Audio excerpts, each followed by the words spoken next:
AEW, AEW, AEW Dynamite. Let's see if we are actually live though. Gotta check and see. Sometimes YouTube's a little sluggish on the uptake. Is it working? I think it is. Welcome everybody. Oh boy, we got the return of MJF tonight. We have Swerve defending his title.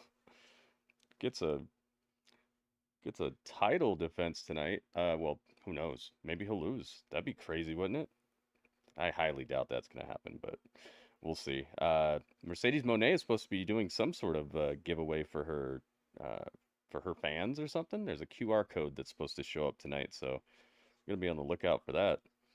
And also we have a grudge match. They're calling it a grudge match. It's Saraya versus Mariah. Mariah. Saraya and Mariah are on fire. Good to see Saraya wrestle a single match. I think this might be her first singles match in a couple months, at least a couple months. And also, they also have dubbed this a grudge match, the CMLL versus the Blackpool Combat Club. I would say that they have actually had a bit of a grudge recently. The invading CMLL athletes. Maybe they'll actually get a win this time. I don't think they've won on a Dynamite. I think if anybody from CMLL has won, I think it's just been against other people who aren't even in the Blackpool Combat Club. So, we'll see. We'll see the way this all shakes out. And I wonder if we're going to get another learning tree segment. We shall see if we see the learning tree. Dro, what's up, man? That's a cool hat. Thanks, man. This is my my Sami Zayn hat. That's what I call it. My mom got me this hat. My mom gets me a couple cool hats. She's cool like that. All right, so let's check out what these guys are talking about when it comes to Jordynne Grace and her possible what they think her future in NXT is going to be. I was gonna bring up some AEW stuff, but it's so scary watching AEW stuff because sometimes they'll come get you. They'll come get your video. So let's not get got. The premium live event Battleground coming up on Sunday. Do iPhones work when you spill coffee on them? Probably not. You probably don't want to do that. Back to the Android. But that's the match I'm most looking forward to on Sunday. That's the match that I definitely want to see because of what we've been talking about for this show this morning. So, Bully, I'll start with you. Let's go. Let's go. You got to talk about like Draco, the ramifications of this. And Rude. What's up, Rude? When I asked you, Bully, you said the biggest hang-up usually is like who's going to win? How do you move on from here? So you have guys. Jordynne Grace, your knockout got a couple champion, votes on the YouTube as well. Champion. See what you guys are most Perez. excited for. Right now, MJF is winning handily. Event. You know, Jordynne Grace is coming from the outside. We shall see. And she's a part of it. But also, I believe, Bully, even last night, they planted more seeds of possible other matchups happening between TNA and NXT. So Bully, I'll use a phrase that you like to use. It. If you had the pencil, how would you book this matchup coming up on Sunday? If I had the pencil, I would book this completely differently than the way I think they're going to book it. I think they're going to go very traditional with it. I think TNA will most likely benefit from an in-house angle based on the finish of the match between Jordynne and Roxanne, and that's about as far as I'm gonna go with that because he's such a smart guy, dude. His takes on wrestling are so. I feel like a lot of people just come off the top of their head and they don't really think stuff out as much. This guy, he's got such a good mind for the business. I wonder if he does booking. I don't want to possibly ruin anything for anybody.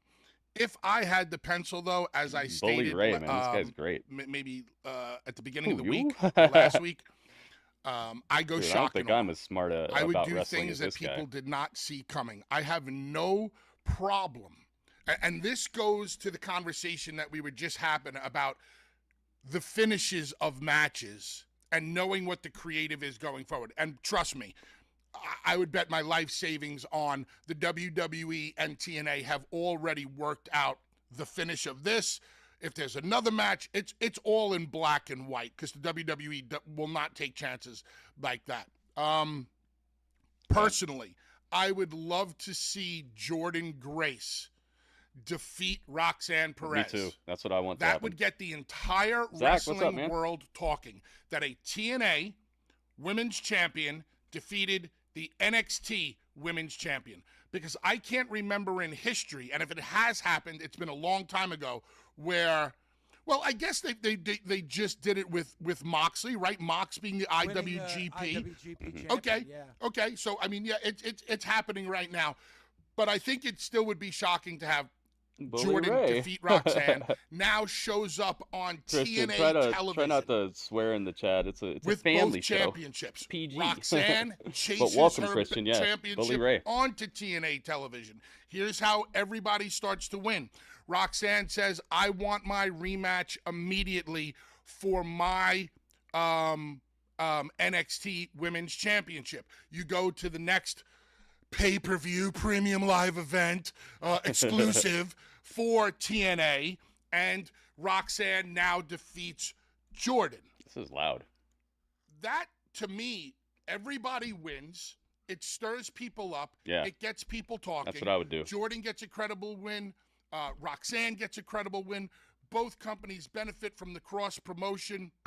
Wash your hands with it. You can walk away from it. Absolutely.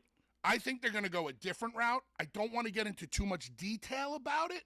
Because it's storyline driven. So I understand what you're saying.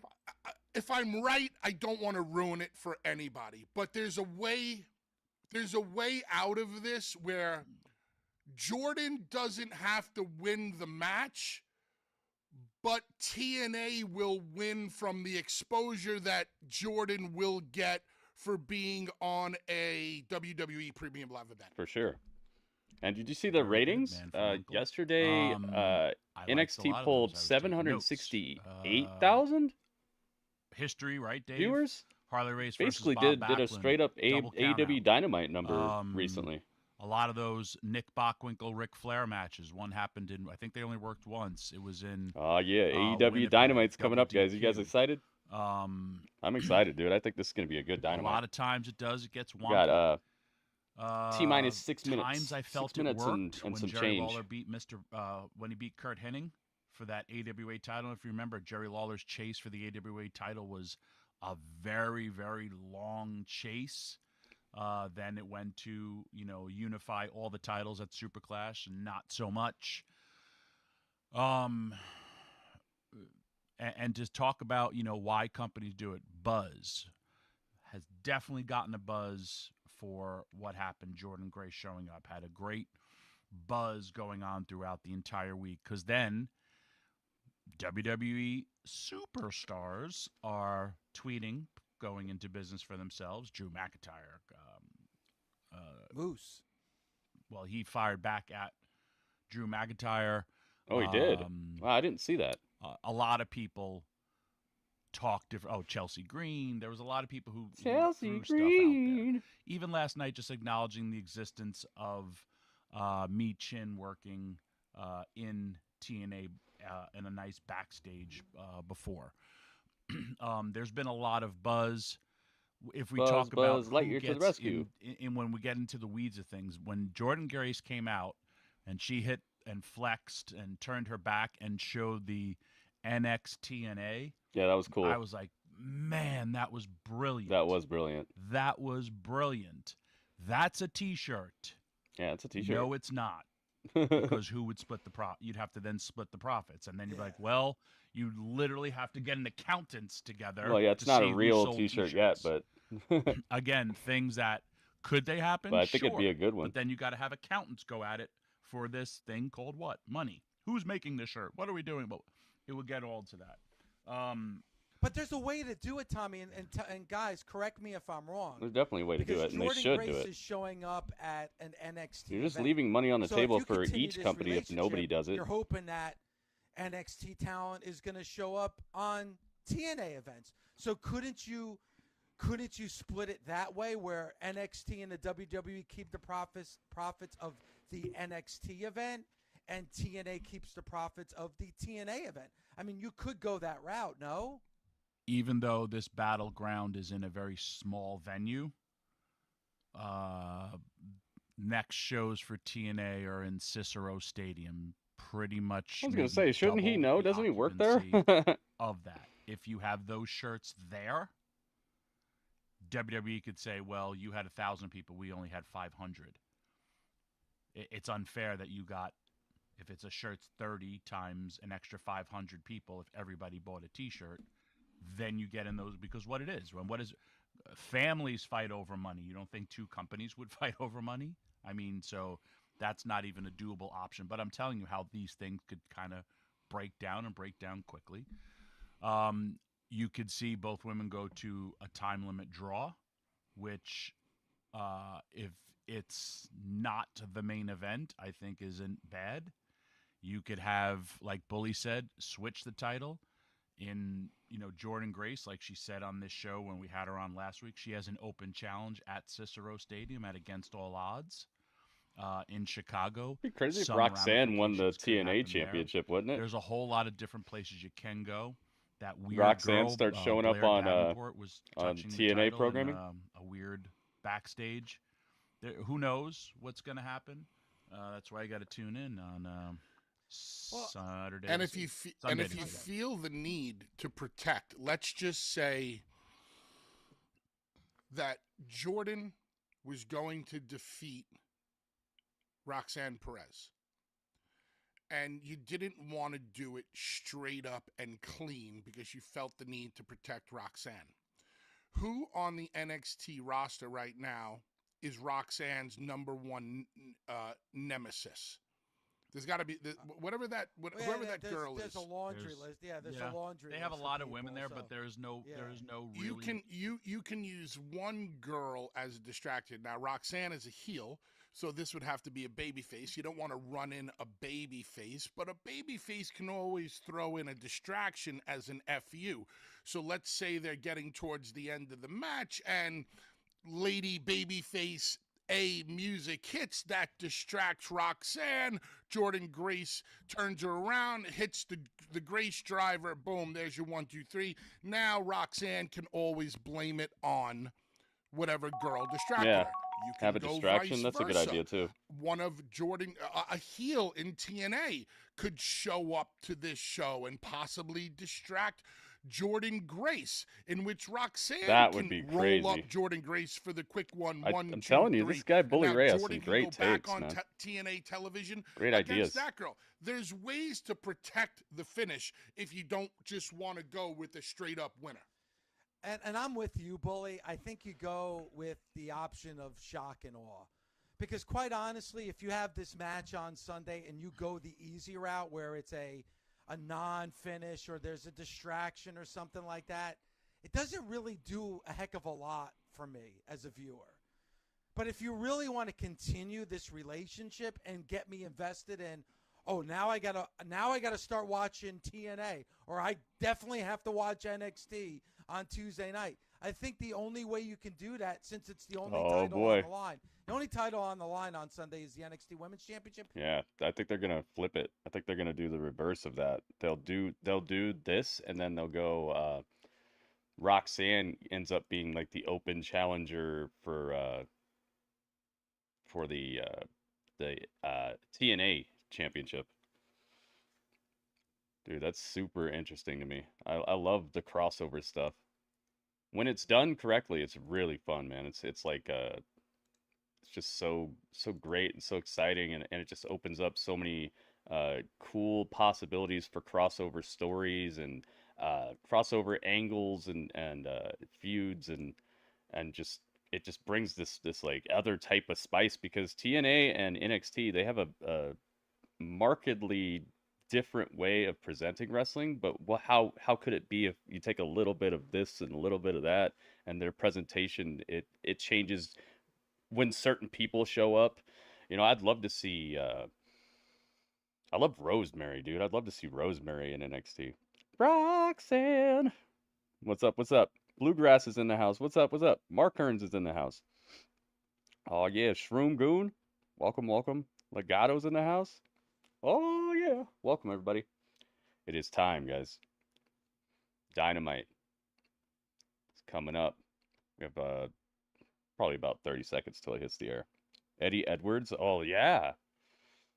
Dude, it kind of makes... Oh, you know what's crazy? Dana Brooke was just in NXT a couple months ago, so she's like working with them again. There's a couple people who just got let go, and now they're gonna be... It's like a revolving door or something. I'm excited about it. And then with Forbidden Door coming up for AEW, it seems like just every door is open, man. Getting drafty in here. Here we go, guys. It's time. Dynamite. Thank you guys for joining me, and thank you for the thumbs up on the YouTube video this far. If you haven't already left a thumbs up and you like the stream, please do it, guys. Up. We're starting with the Max. Here he is. And he punched the camera. This is how you start a show. If it wasn't going to be Swerve, this is definitely what you do. Oh, yeah. MJF. Oh, my goodness. What an RKO. It's Mary Mania. Oh, my goodness. Look at this. Oh, my. Yo. It's Legato Mania. Legato KO. Mary, thank you so much. It's Legato Mania.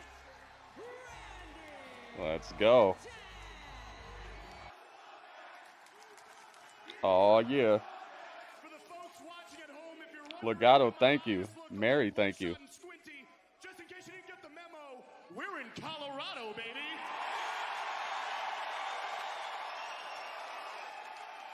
Let's go. 20 streak, Shroom going nice, man. And MJF is back. And he's rocking that brand spanking new MJF merch available now at shopaew.com. Get yours today. Oh my goodness. Done shilling.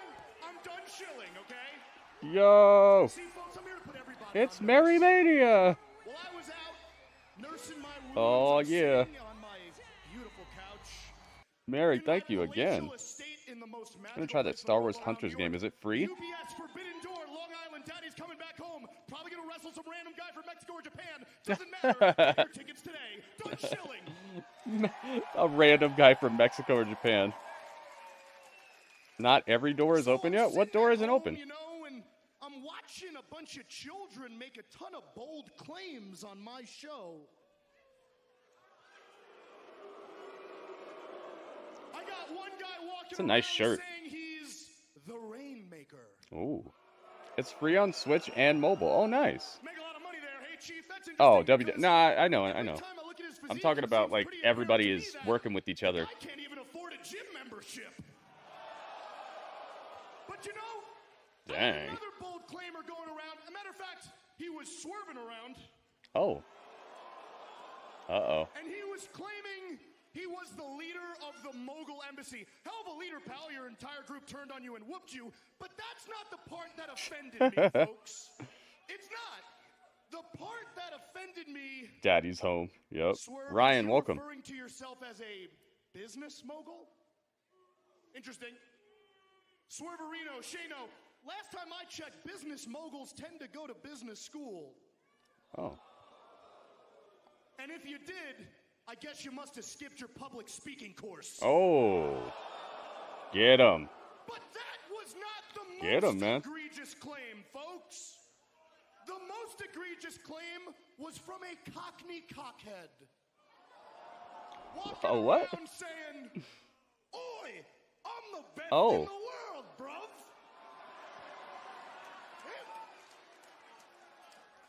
Boy, bruv. Get him, MJF. Get him.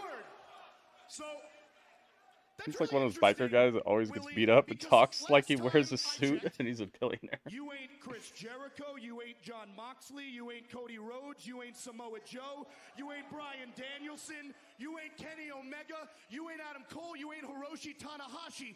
But you know who managed to beat every single one of the individuals on that list?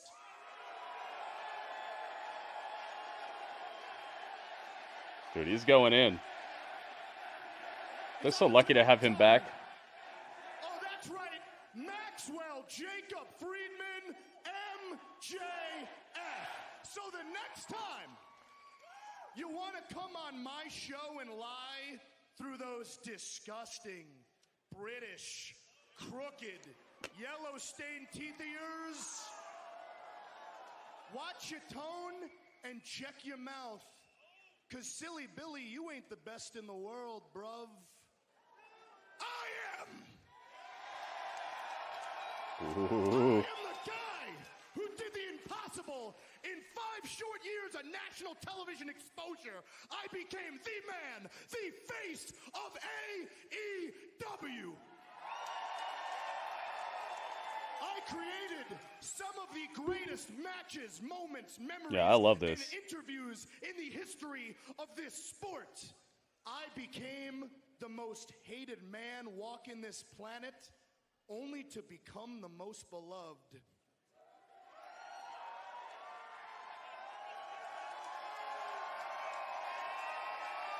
And that don't happen by accident, babe. So imagine how I felt when I go home to heal from my wounds after carrying this place, and people had the audacity to try to smear my name?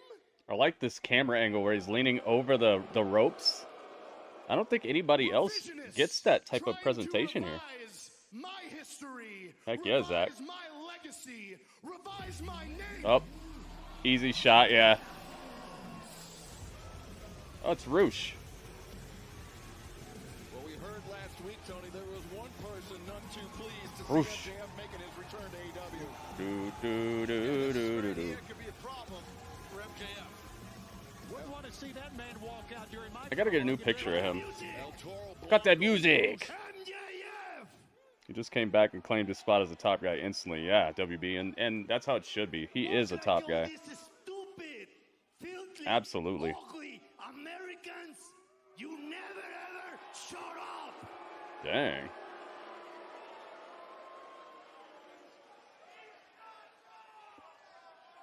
Listen to He's me. not wrong. Listen, wet perro.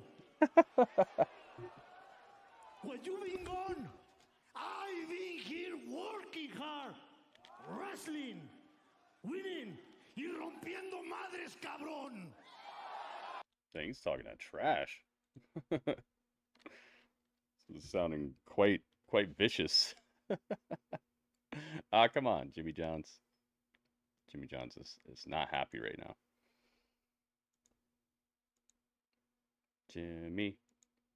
His name is Jimmy Johns.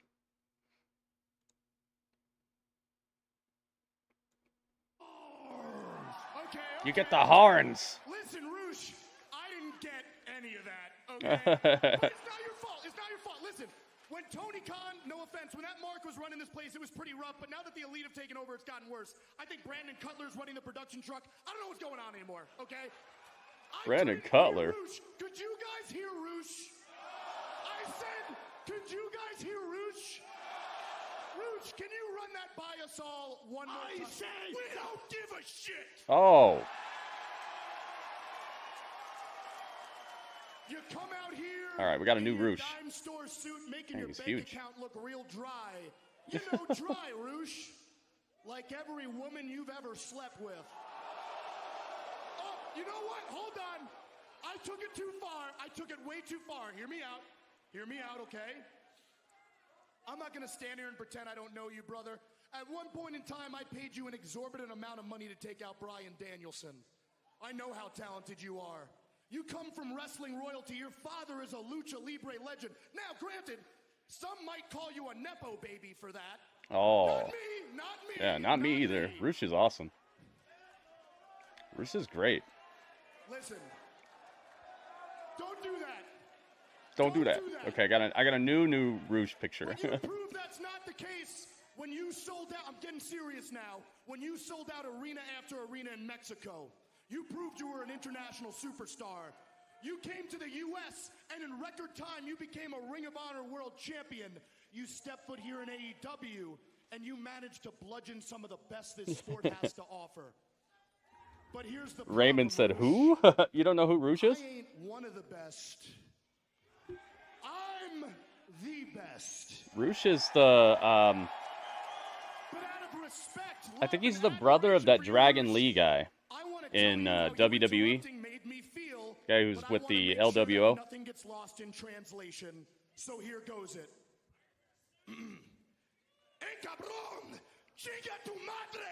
Oh. Me llamo Maxwell Jacob Freeman, and I'm better than you, and you know. Uh-oh, here it comes. He's trying to take off his jacket, but he got caught too quick. Oh, it's a brawl. It's a good start to the show here, man. Oh, it's a Bouye spot. Dude, Rush is going to tear this dude apart. Rush is no joke in this ring, man. He's vicious. Yeah, no problem, Raymond. Thanks for being here. MJF is incredible. Where's my celebration? Ring the bell. It's just a Donnybrook out here. If Tony Khan or Smarty would have these two fight tonight, yeah, that'd be cool. Maybe he wants to save it for Forbidden Door, though.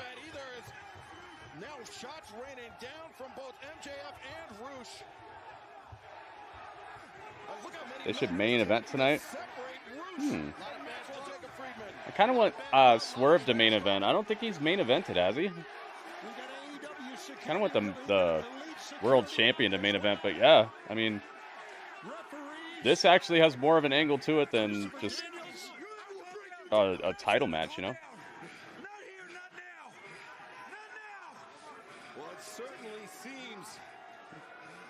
AEW has its own Postman Pierce out here with Christopher Daniels. Yeah, Rush versus MJF is going to be a crazy good match. MJF is going to get his dome rocked, man. I don't think he's going to lose the match, but he's going to feel like he did afterwards. Going to need that ice bath. I'm going to fight on Collision. Oh, that could work.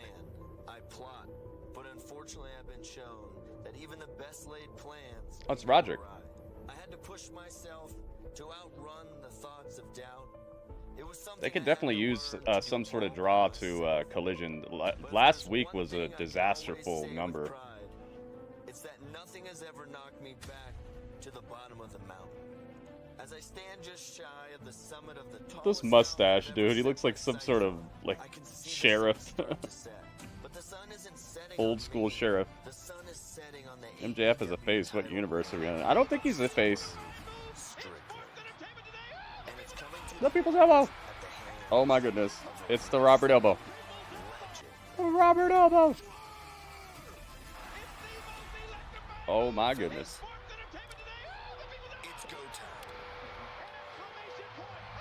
Oh yes. Look at this. Robert Stone with two people's elbows back to back. Thank you very much, Robert. Welcome.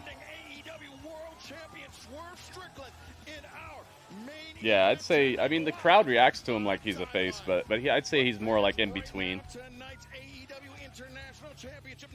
Woo! Woo energy. Woo!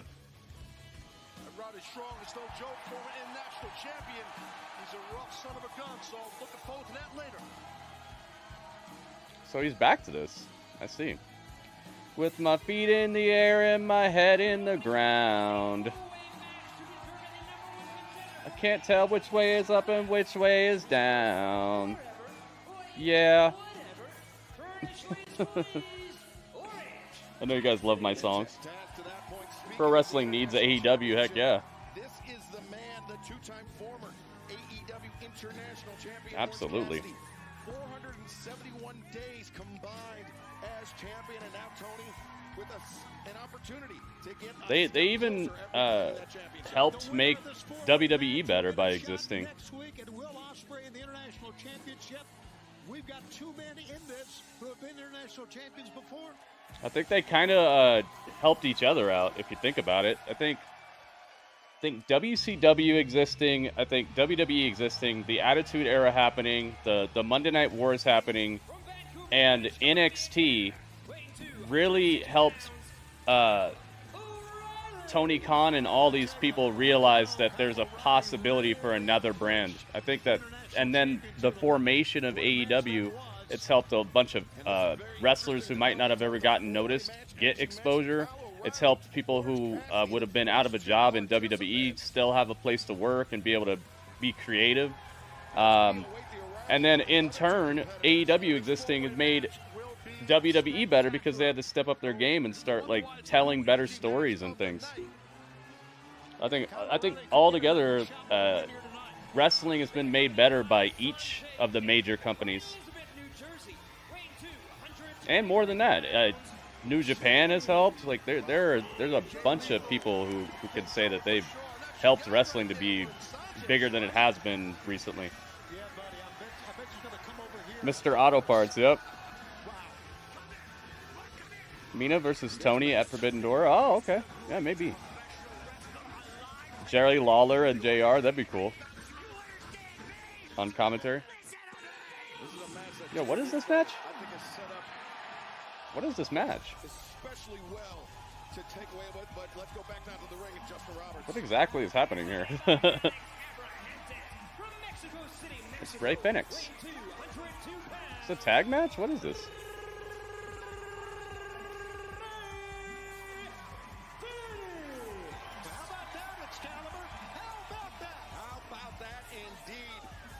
Oh yeah. Yeah, what's going down here? Doing character time and what is that? What is that? I can't read it. My reaction thing's in the way. I gotta say hi. Doing character time and time again. Yeah, they're working on actually giving people personalities instead of just throwing matches out there.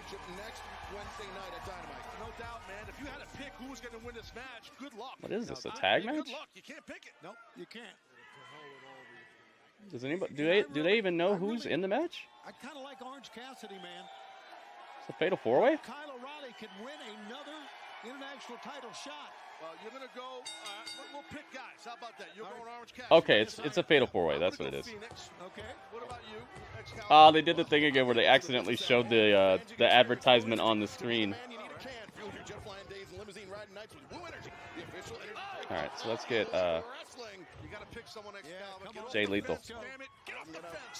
Jay Lethal, who just landed in NZ Gary, sending Kyle O'Reilly out to the floor. Jay Lethal, he's going to get ready to soar. Jay Lethal for the people.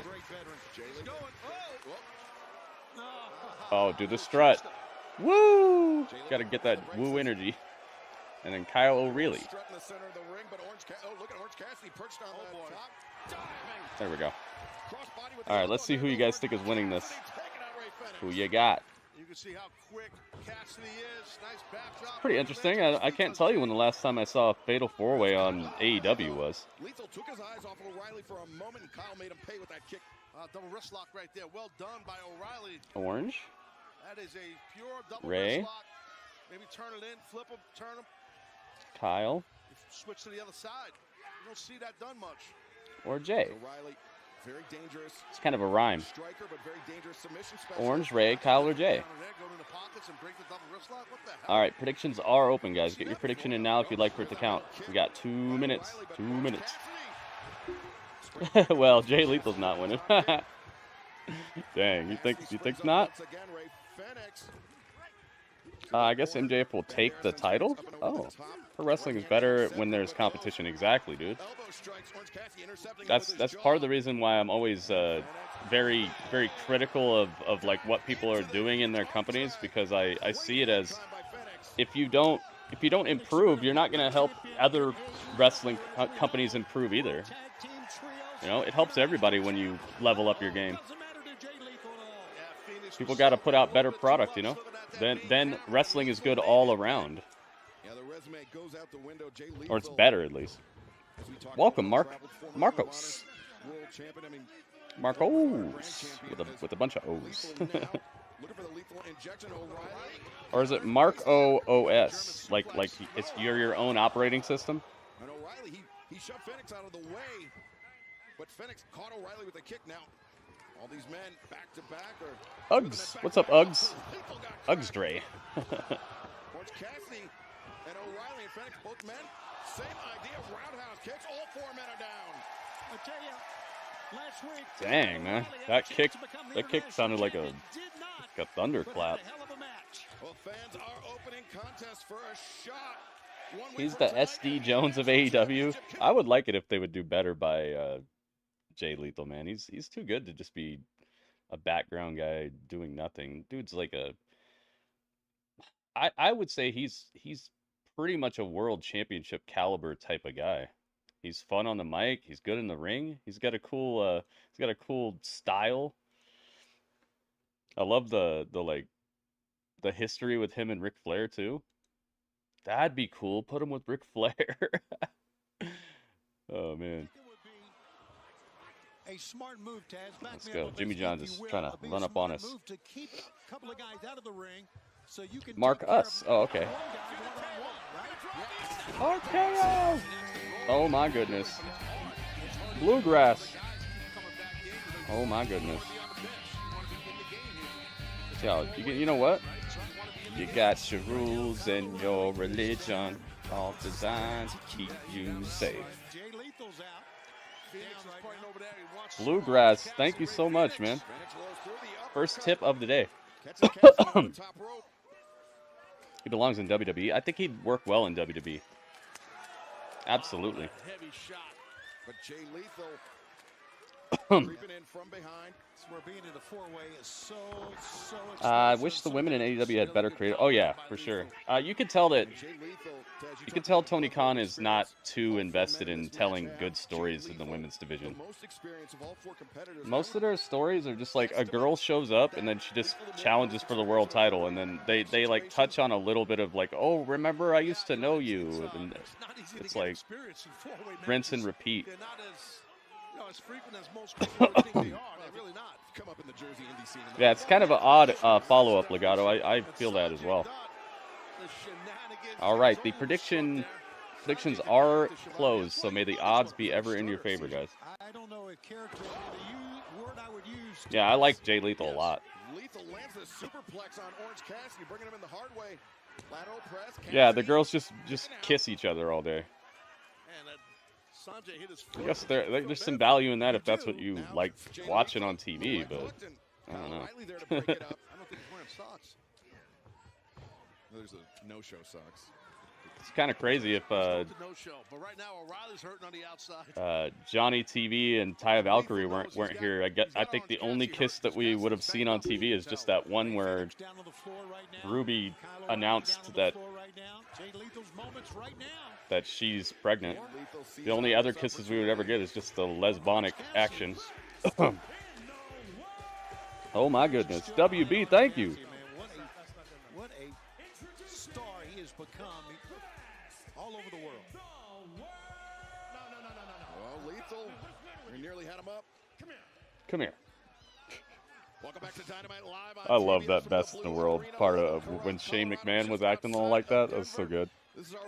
Thank you, WB. Do you know Angel Garza is coming up? No, I don't. Mark, where'd you hear that? Did you hear that from him? Dang, out of nowhere. Elbow to the back of Ray's head. Jeez. Was that splash by Phoenix definitely affected that arm? And I don't know. I think Jay Lethal got a 2-for-1 there, Tony. He caught the back of Ray Fenix's head, which you can see him clutching, but he also caught Jay Lethal across the throat with the elbow. That's true. That's true. That move off the top by Phoenix, man. Yeah, they would have put Sonny Kiss in this match if he still worked here. Loving it. Or if they still worked here. I don't know what to refer to Sonny Kiss as, but if they were still here, they would be in this match right now. Transitions in the figure 4 leg lock. Yeah, but both these men are open targets right now. They are. And remember, it is first. Like they have Julia Hart, Sky Blue, Stat, Willow, Deeb, Thunder, Layla, and none of them have proper feud story. Yeah, exactly. It's just like, oh, here I am. Let's fight. Yeah, when it gets an international championship shot next week, Oh, goodness. Guillotine choke. I love Kyle O'Reilly, dude. This match is full of great wrestlers, dude. Even Orange is good, man. I like Orange Cassidy. I think he's the, you guys ever seen the Drunken Master? The Jackie Chan? He's like the Jackie Chan of AEW.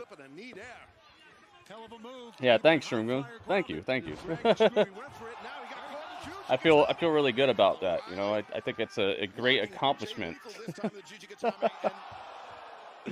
So funny. Not Mysterio's lost. Who is the #1 contender for Willow? Oh. What do you mean for Mercedes? You haven't finished Drunken Master? It's a good movie, man. Oh yeah, Ty Crunchy. What's her name? Ty something. Yeah, Ty. That's true. Maybe that's why the guys don't kiss the girls, because they become pregnant. Maybe they've seen how it turns out, and they're like, wait a minute. I don't want any kids right now. Maybe they're scared. They're like, oh no. That's all it takes? Dang. Nice kick. Jay with the dragon screw. Come on, Jay Lethal. Win this match, dude. Come on. Resurgence. I think Orange Cassidy's winning this, though. Maybe Kyle O'Reilly. Gosh, man, this is anybody's match, kind of. I think that Tony Khan probably wants Orange Cassidy to win, but maybe he knows we know that. Got him. Phoenix wins. Wow, out of everybody, Phoenix won it. Nice. There you go. Ray. Of course, they pinned Jay Lethal. He's the most expendable dude in this whole match. Dang. Dang, nobody thought this would happen. I'll give you guys a freebie on this one. Everyone's getting their points back.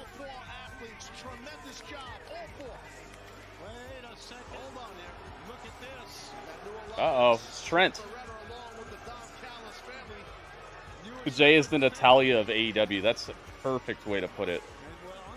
Absolute perfect way to put it.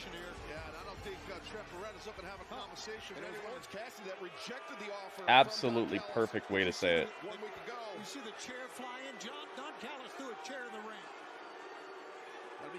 Don Callis and Trent. He surveyed the odds, surveyed the situation, and now Orange Cassidy's got a chain. He's Chain Cassidy. Orange Chain City. You know, it would have been so corny if he had pulled out the chain and it was an orange chain. That would have sucked. You know how they do that sometimes, right? Like they pull out a table and it's like got their logo on it or something. That would have sucked if he'd have pulled out the chain and it would have been an orange chain, or it would have had like an orange attached to the end of it.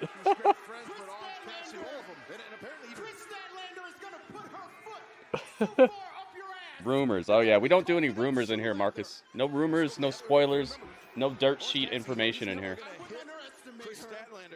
Yeah, Statlander's here. Oh, she punched Orange Cassidy.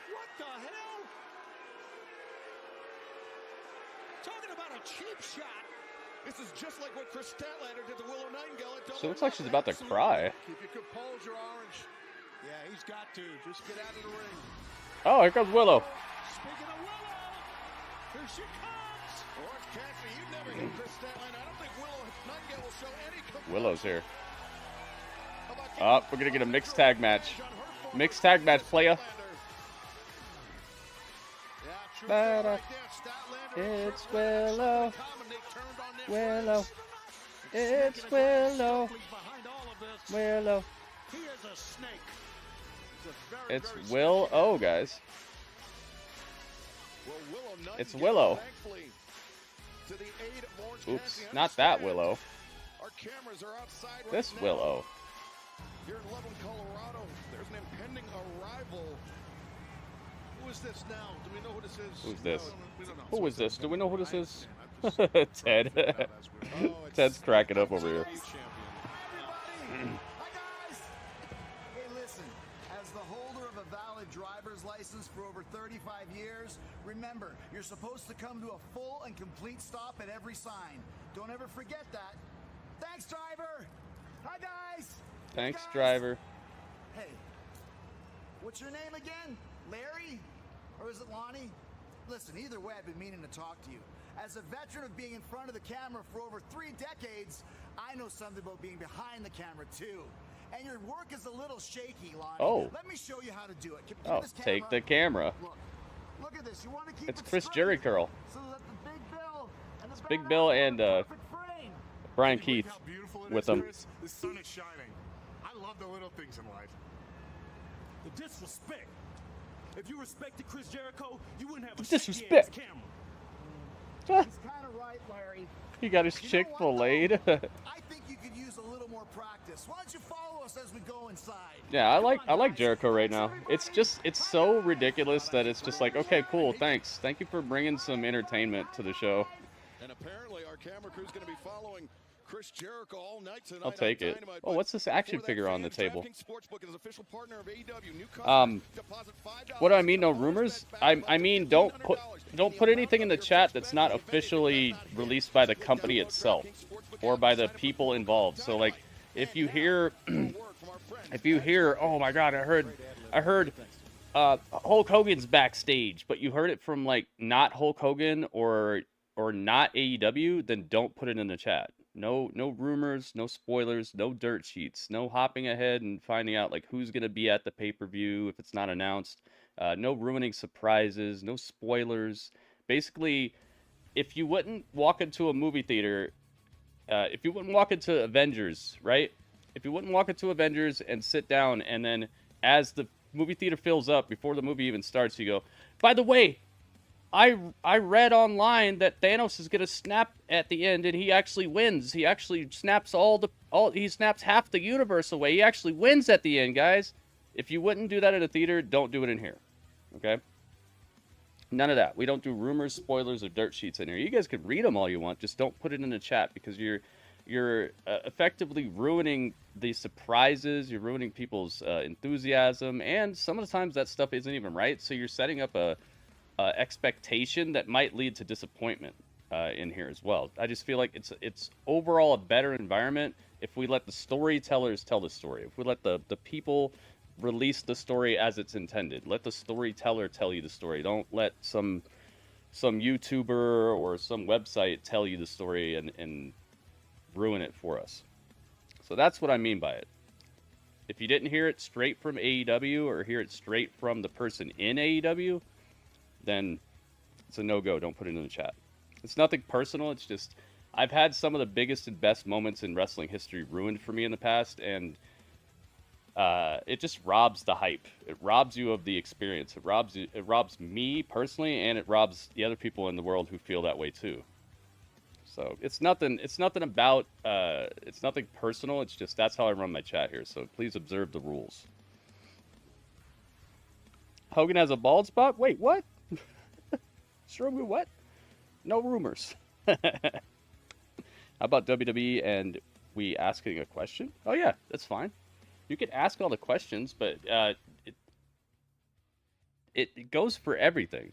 It goes for movies in my chat. It goes for games in my chat. It goes for WWE, AEW, TNA, everything we're watching. I don't want to hear it. I don't want to know in the chat what is going to happen or what you heard from somebody.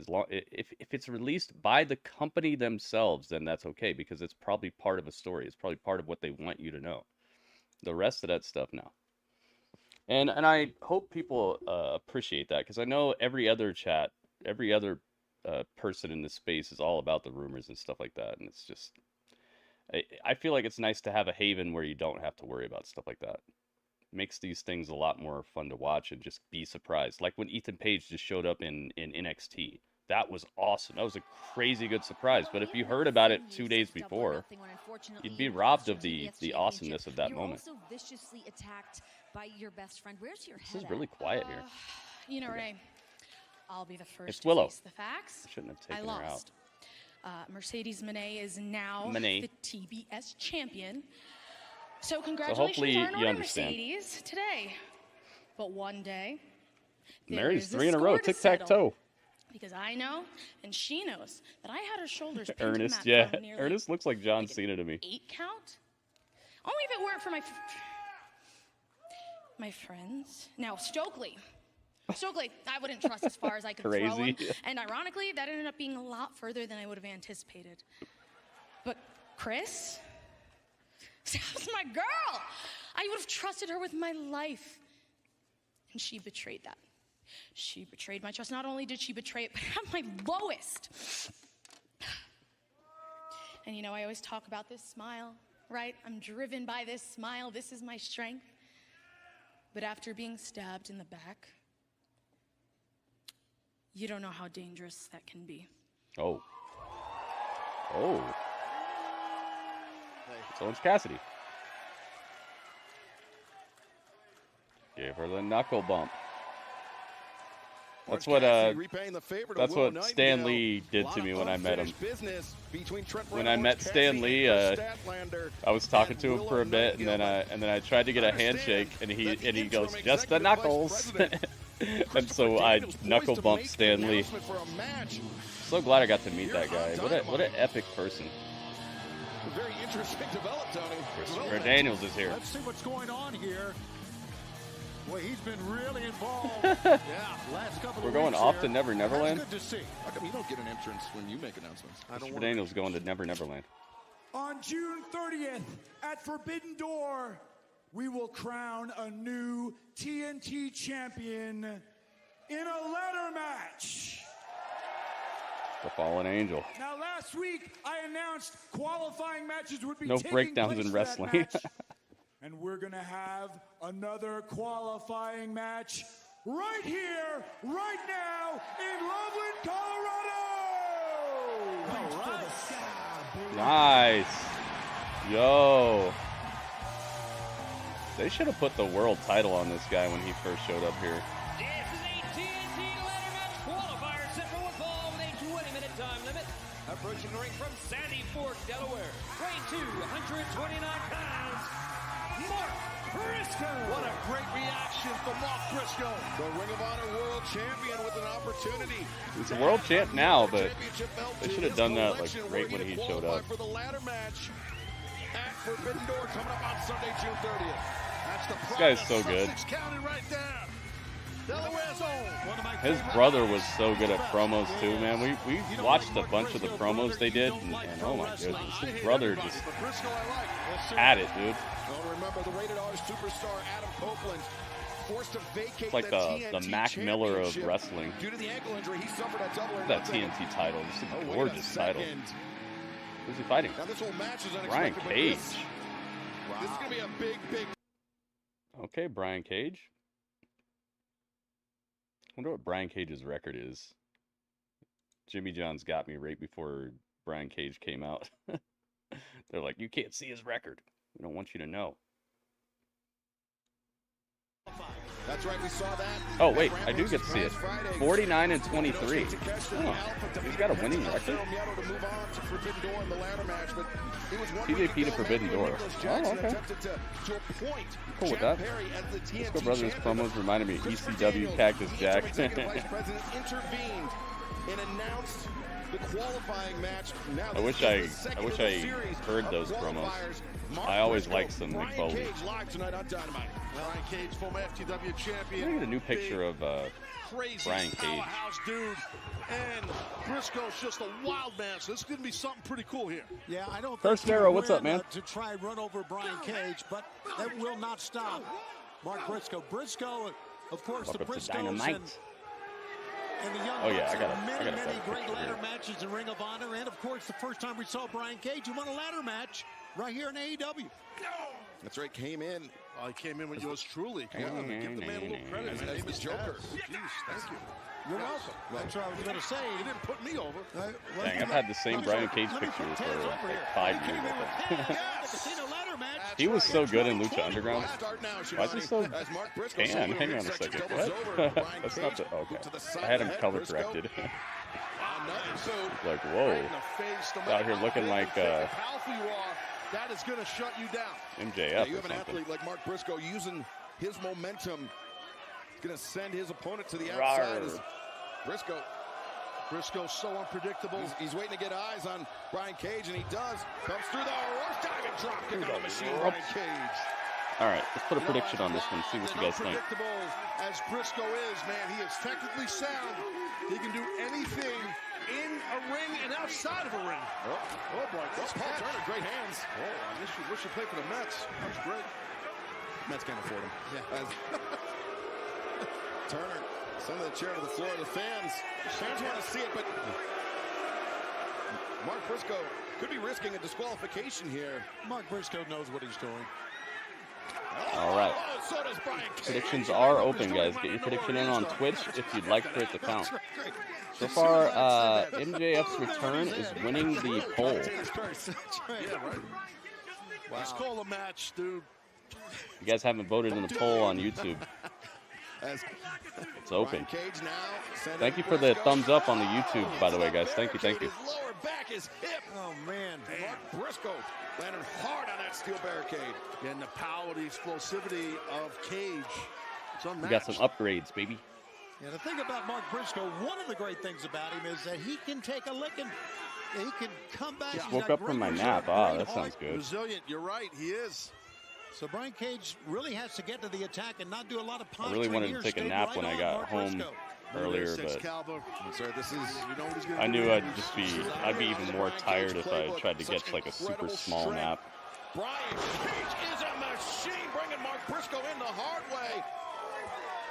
It was hot out there today, man. It's already getting super hot.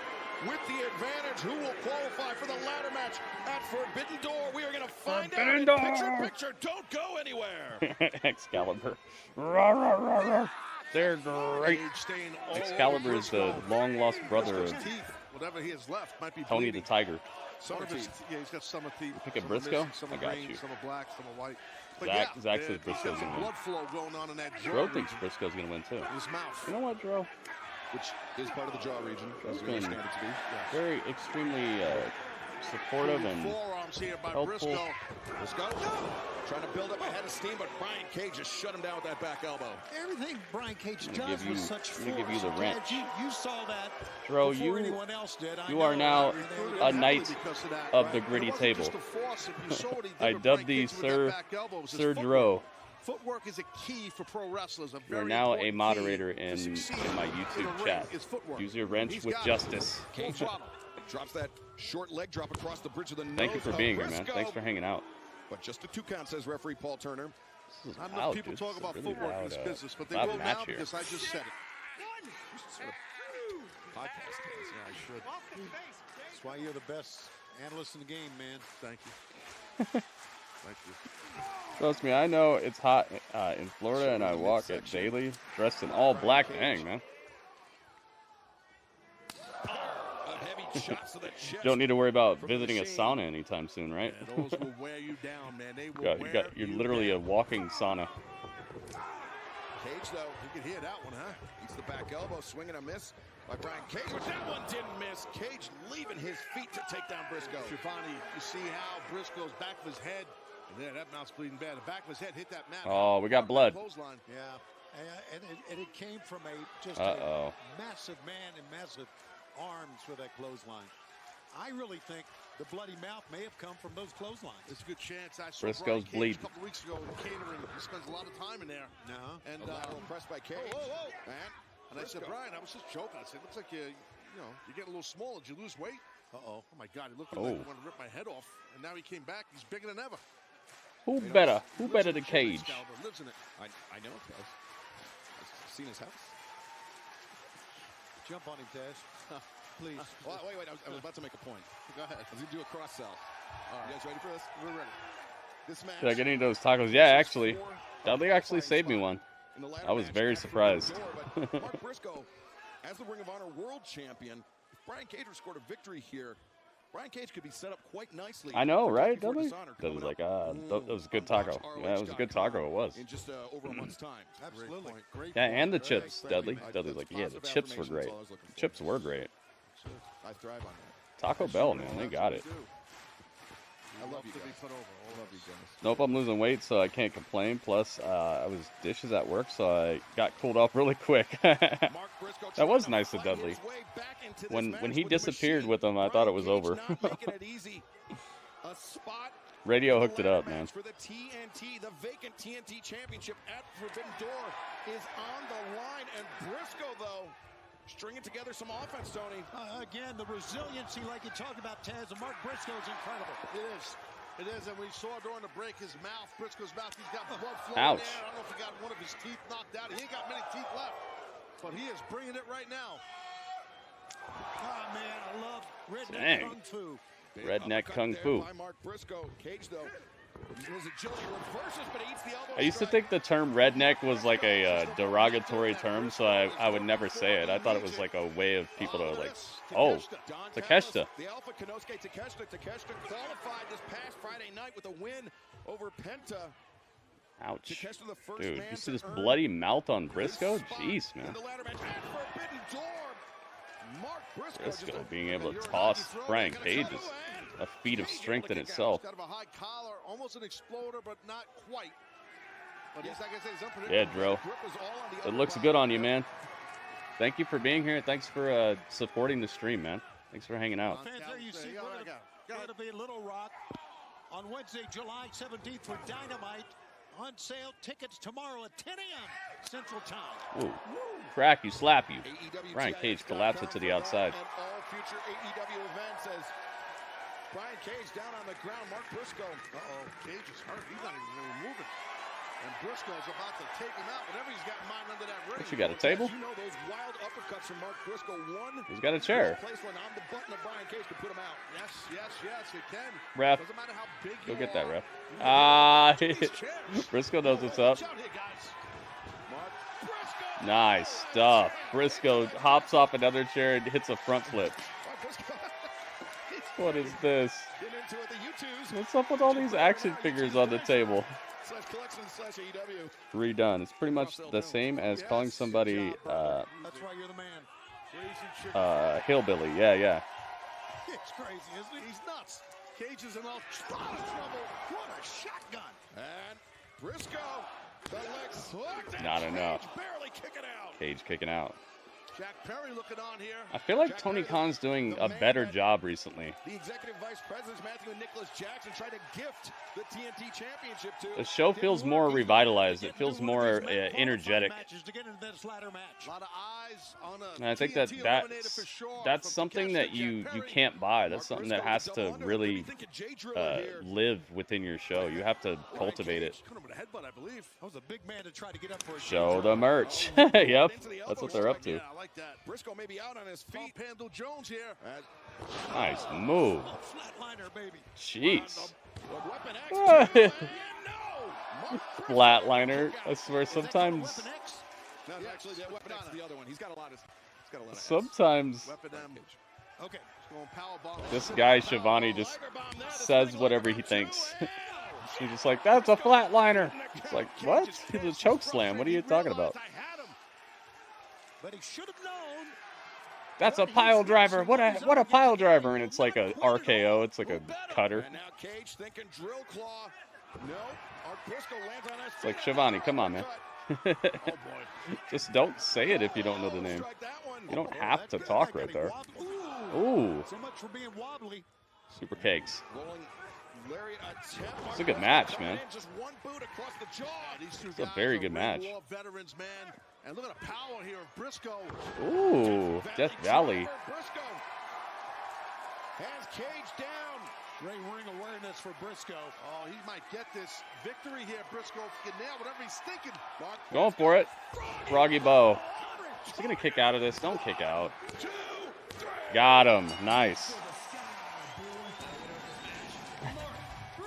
Briscoe wins. Well, Mark Briscoe, the second man to Bam, qualify for the ladder bam, match at Forbidden Door for the vacant TNT Championship. You'll see the other man, the Alpha. Nice match, dude. Along with Don Very nice match. You watching the same show we are, Tony? I know, right? Well, congratulations. He's watching NXT from yesterday or something. He's like, "Oh, wrong channel." You just got to change the channel on his little TV on the announce table. Some insincere clapping there from Don Callis, but getting ready to say, I don't know what Don Callis can't be. Just lost all my points. Oh, Bluegrass, what? Man, this is shit. Oh, talk about insincere. Congratulations, Mark Briscoe. You've officially qualified for the ladder match at Forbidden Door. But in the end, what's it gonna matter? I've already proven that nobody is willing to sacrifice more than me. So Tony Khan can go and try and screw me over as many times as you want. Because I've already proven that I can't be stopped! The universe has already chosen me. Oh. And one way or another, I am the next TNT champion. I hope so, man. I think that'd be great. Well, Matthew and Nicholas Jackson. Mark's already got a belt, man. Come on. Give him that. But there are going to be a number of other men in that ladder. Look, Bluegrass, you got him fed anyway. all vying for the TNT Championship Sunday. You got him double fed. Cursed Arrow did it too. Mark Briscoe certainly likes the idea of adding some more gold to his collection, but right now, let's head to the back. That was a good match. I really liked it. Two people I really like as wrestlers too. Samoa Joe and Hook. Or they're gonna be Hook Joe. Please don't make a wacky name out of this. Please, please don't. You have got to be kidding me. After all these years, you think you'd stop eating this crap and you'd start taking things a little more seriously? After all these years, you're still losing matches? Oh. Oh, give me those chips. Oh. He snatched the chips. You ain't got your daddy to protect you, so you need the former champion? It's Tony Nese. Listen, hey. Cowards like that don't talk to killers like us unless they know they're going to get away with it. And judging by all this extra security around here, I guess they knew what they were doing. Like I said, we're going to handle that, but we do it on our time. Huh? They're friends. They're actually, it's like the Samoa tree. The learning tree of Samoa Joe. I like this. That's a cool pairing, and I really do feel like Samoa Joe would be a good mentor for Hook. Like, while they're still wrestling, obviously his dad would probably be I wouldn't say as good, but a very good mentor. But if you're gonna have a mentorship, and it's gonna be anybody, as Samoa Joe, you probably couldn't do any better than that. I think Samoa Joe is one of the best wrestlers of all time, man. He's great on the mic. He's so super believable when it comes to his physique, his attitude, just everything about him. It just bleeds savage, believable wrestler, and the way he composes his promos and stuff, he's just so good, man. And having somebody like Samoa Joe teach Hook how to talk on the mic would be excellent, because Hook is not that great on the mic. Finally, a Samoan not related to The Rock. Yeah, and his promos are believable too. Yeah. Canadian tuxedo Renee. Yeah. I love it, dude. This is a very smart move by whoever came up with this. If it was Tony Khan, props to Tony Khan. If it was Samoa Joe himself, props to Samoa Joe. Heck yeah, Samoa Joe would level him up. If I put Mark in the TNT match, he's already a champion already. You got me, man. You got me. That's just like what happened last week where they had Will Ospreay win the gauntlet match again, and he's already a champion. It's like, why'd you put that belt on him then? You're already kind of taking some shine off of that title by making him already going after the world title. It's like there should be I wouldn't say that there needs to be a waiting period, but you want to cement a legacy or help the title level up a little bit before you move somebody on to a new belt. Especially if the guy's holding a title in the same company. I can understand if it was some other company maybe, but I felt like that was a little bit of a mistake. We'll see how it turns out, though. Sometimes things that appear like a mistake turn out to be like, okay, yes, I see why you did it. That's good. But as of right now, I don't know. I'm giving them a chance, but I kind of feel like they should have just given somebody else that world title match. You had literally every wrestler in the world except for people who work in WWE. You could have given anybody that title shot. You give it to a guy who already gave a title to like a week before. Not even a week before, like a couple days before. And I just want to say congratulations. Hey, after you spent it's so much Christopher time with Jericho. The Learning Tree, now your careers and personal lives are bigger and better than ever. Daddy Magic taking over as the lead commentator on Rampage. Doing a good job, but don't forget, keep your face up and enunciate. Enunciate? Enunciate. And why don't you shove it up your ass? Oh, good one. Dang. And Cool Hand Ange, beautiful new bride with a baby on the way. I'm an 8-time champion and a 3-time parent, so I've got some advice for you. When the baby gets fussy, just remember easy. Give him something to eat, and then an activity, and then sleep, and then you. It's easy. If you do that, the baby will always be happy. Thanks, guys. Thanks, Lonnie. Why? Thanks, Chris. You make sure that baby respects Chris Jericho.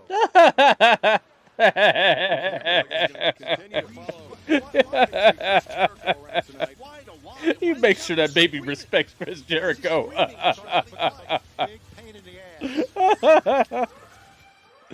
That was great, dude. The Acclaim. That was super funny. Listen, yo. Oh my God. Yo, Acclaimed on the mic, and I'm here to make the words hurt. EVPs, the extremely vain perverts, extraordinarily vapid penises, far from the geniuses, whack with the leaders. Sorry, not sorry, but we had to cut your microphones. Oh. Yeah, guys, you should know better. Didn't you read the AEW employee handbook? Yeah, it says to not disparage your EVPs. So, unfortunately, we're not going to be hearing from the Acclaimed tonight, and, well, quite frankly, we're not going to be seeing the Acclaimed either. Oh, your match is canceled. Oh. Clear the inside of the ring area. Area. Now. Well, let's have a great show. Oh. Just cut the segment. You got. Well, I mean, this is all just petty revenge by Matthew and Nicholas because the Acclaimed came to the aid, came to the side of AEW. Yeah, this is just the beginning of what they're going to attempt to do. Maybe not only for this program, but in the weeks to come. What are you going to do? Going to call security? Petty small ball BS, Tony. Yeah, I agree, man. Oh. Renee, that was a good rap, the way he started it. I like the way it started. Here to make the words hurt. And then he kept rhyming with that, but he was making it making every word start with EVP. It was cool the way he was doing that. It was pretty nicely creative. I'm loving what the Young Bucks are doing recently, man. I haven't really appreciated their stories and stuff a whole lot, but this is good to me. Second of all, right here, I got the contract for the main event of Forbidden Door. Signed, sealed, delivered by yours truly. I'm going to need you to send that to Mr. Will Ospreay in the United Kingdom, right on his front doorstep. Don't worry, shipping's on me. Shipping's on me. So tonight, World Heavyweight Championship match, with Roderick Strong. But how is he sending him the main event if he's not even he might not even be the champion? Mountain of professional wrestling.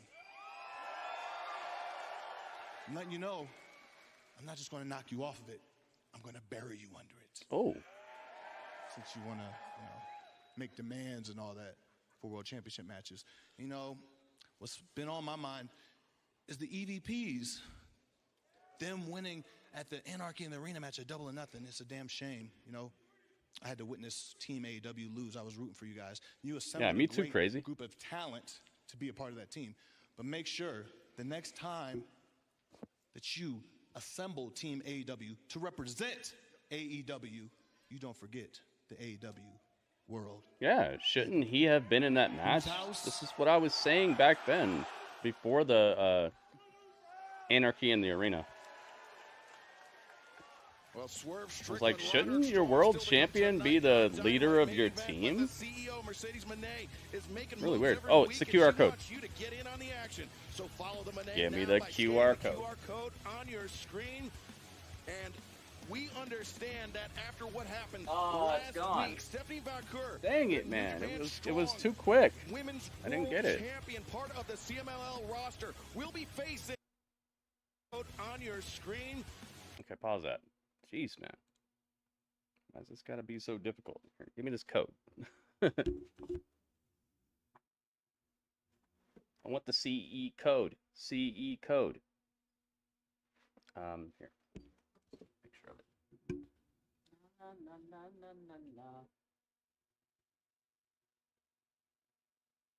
CE code.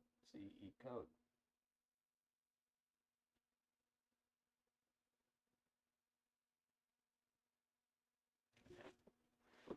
Wonder if that'll work.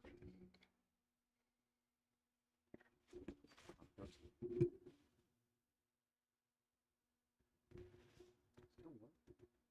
know what? Getting a little tired of your technology nonsense. Tech nonsense, G? She even knew how good she was until she stepped into the ring with me. She was fast. Tech nonsense, G. She was violent, but I left her bankrupt. And as far as Willow, well, we all know how that went. It's Mercedes. I rewrote my wrongs and captured the TBS championship. Now, I am strong champion. So, Stephanie, Forbidden Door, I'm coming for the title. Oh, it's a pre-tape promo, of course. When you step into the ring with me, well, you're gonna see. Money changes everything. I wonder where that QR code takes us. Huge high-stakes matchup coming up, Forbidden Door title for title. Can't wait for that one. It will be now. Moxley. At the end of this month. Moxley. Guys, it's Moxley. Moxley, Claudio Castagnoli, Wheeler Yuta's back. Dragon, Bryan Bryan Danielson. Let's go. Groovy. The QR code takes you to her hairstyles. Is that true? Is that real? After nearly 6 months away from the ring, cleared for action, reunited with his Blackpool. Wheeler Yuta's back. And just thrown right into the fire tonight. All right. Going into Cesario. Team CMLL. Guys, Cesario is here. The issue has been there for the last couple of months, really, between the Blackpool Combat Club and the stars of CMLL. This crew is savage. Moxley. Da-na, da-na-na. Members of the Blackpool Combat Club compete. So it's kind of cool. Taz, I can tell you exactly how long it was. I'm sure you can. May 2023, Double or Nothing, Anarchy in the Arena. That was the last time we saw all 4 members of the Blackpool Combat Club together in one match. So this is very special here tonight. Yeah, this is something. This is something you don't see every day. It's time for Jericho to hang it up? I don't think so. I just think he needs to do. He just needs to maybe get a real story going on besides. Like the same thing he's been doing for the last 5 years. It's just he just starts a crew and then He's the leader of the crew, and they all gotta love him and respect him. It's like he's been doing that for years now. I think he just needs like maybe a little better gimmick. I like this right now though, but I see what you mean. I don't think that he needs to be done outright. Yeah, Raymond. I think he should get the main event no matter what. Outside of any of the other storylines being like way bigger, I think it should. The way you book your world champion, you should make it unmissable. You should make it have to be the main event. Coming into this match. It's good to see Yuta back. Heck yeah, man. I don't know. I don't pay attention. Oh, okay. I thought you were telling the truth. Volador Jr. But they are teaming up with Esfinge here Esfinge. You know, it was just in March, Tony. All right, so we got. I don't know any of these guys, but this might be the best match of the night.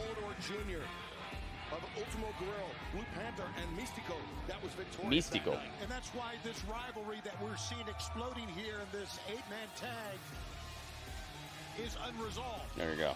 He brought friends. You know what? As intimidating as John Moxley and the BCC are coming into the ring, that was heck yeah, Wild Thing is such a cool entrance theme. It was good back when I saw it in what's the name of that movie? Major League. It was good back then too. There and now just a stare down. Oh, look at Wheeler Yuta, the first man to throw a punch. And he went right after the biggest man, too. It's Esfinge. Yeah, well, I don't blame Wheeler. He's been chomping at the bit to get rolling here. Yeah, 6 months away from the ring due to injury. As now this match just breaking down before our eyes. Wheeler Yuta, Esfinge. Yeah, Charlie Sheen. Announce desk as Magnus and Bryan Danielson, Claudio Castagnoli, Volador Jr., and Rugido and John. That's President Kennedy. Well, he played Kennedy once. Straight up right now, guys, my opinion. If your team CMLL, you don't want this. Sandlot is still a better baseball movie. Aw, really, J-Rock? That's how you feel? On the outside of the ring in a fight, you lose. J-Rock, welcome, man. Is Moxley going to bleed? That'd be a good prediction. Let's actually put a prediction on this. Let's see if you guys you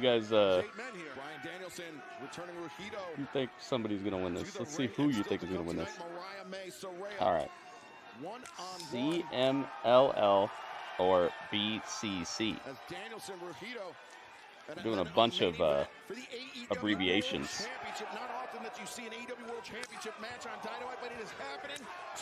Thanks you guys for watching GUS. Massive news for sure. Rugido wanted to go chop for chop, pound for pound here with GUS watching AEW with the CMLL versus BCC or VSBCC. There you go. I abbreviated a lot of it. I love that movie. I used Sheen's haircut and MLB for my picture, and honestly, I have to say, I think the best baseball movie is 42. Oh, I've never seen 42. That's the one with Black Panther, right? Your name is Gus.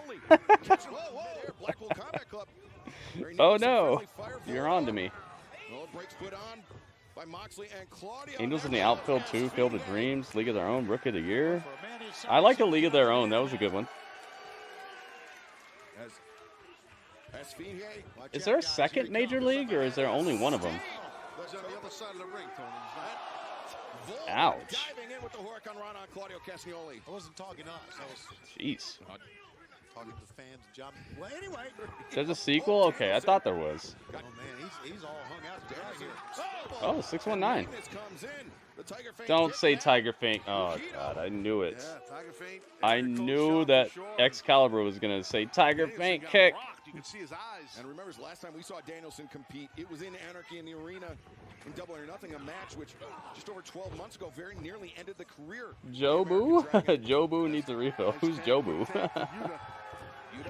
Look at BCC. Yeah, it's good to see Yuta back. I have a high amount of expectation that Wheeler's going to get the pin here. I think there was 2 movies, yeah. Dude, can you imagine if they made a new one today? That could get some box office cash. They're remaking everything, or making sequels to everything. There's a new freaking Beverly Hills Cop coming out. Make a new Major League. Make it so Wild Thing has to come out of retirement or something to save his daughter's car wash or something. I don't know. Do something. Moxley holding up Magnus. 1, 2. Do it. Teamwork there, and now maybe the fastball special from Claudio. Get mad. They have not missed a beat, and fans, we are wire to wire with the action, and we're going to stick with it all in picture-in-picture. Heck yeah. Colorado's a great wrestling state, man. They really do care about their wrestling. He could be the pitching coach, yeah. And he has to come out of retirement because their pitchers got injured or something. And has been, unfortunately for him, isolated by the Blackpool. Has to do it one more time. Making a series called Crystal Lake on Peacock Friday the 13th. Oh, they're gonna tell it from the beginning. Okay. It both worked. Magnus able to kick out. Dang, man. Got the control of that wrist. You can control. I wonder who they're gonna get to play the mom. Right there to Moxley. And we have seen a Because the mom was the original killer. I wonder who they're gonna get to play her. What a night. Redo Blue Chips. Blue Chips was good. I like that. And don't forget about our women's match coming up. Saraya back in the ring against Mariah May. How about that, huh? And our main event, the AEW World Championship title match, Tony. I mean, it is so rare for that AEW World Championship. Moxley's been working out, man. His musculature looks better. No spoilers, Gritty. Sorry, I was just telling you the plot. You know, I didn't want to. I didn't mean to do it. Just found out Dynamite is coming to Little Rock. Nice. Is that near you? Oh, Claudio Castagnoli. Like a giant windmill hitting you in the chest. Imagine a windmill just. Rob Zombie is doing Freddy Krueger Origin. Oh my God, dude, that's gonna be like the scariest movie ever. Are you? I hope you're kidding me. That actually makes me scared just thinking about it. I think you're confusing Switzerland and Freddy Krueger used to mess me up, man.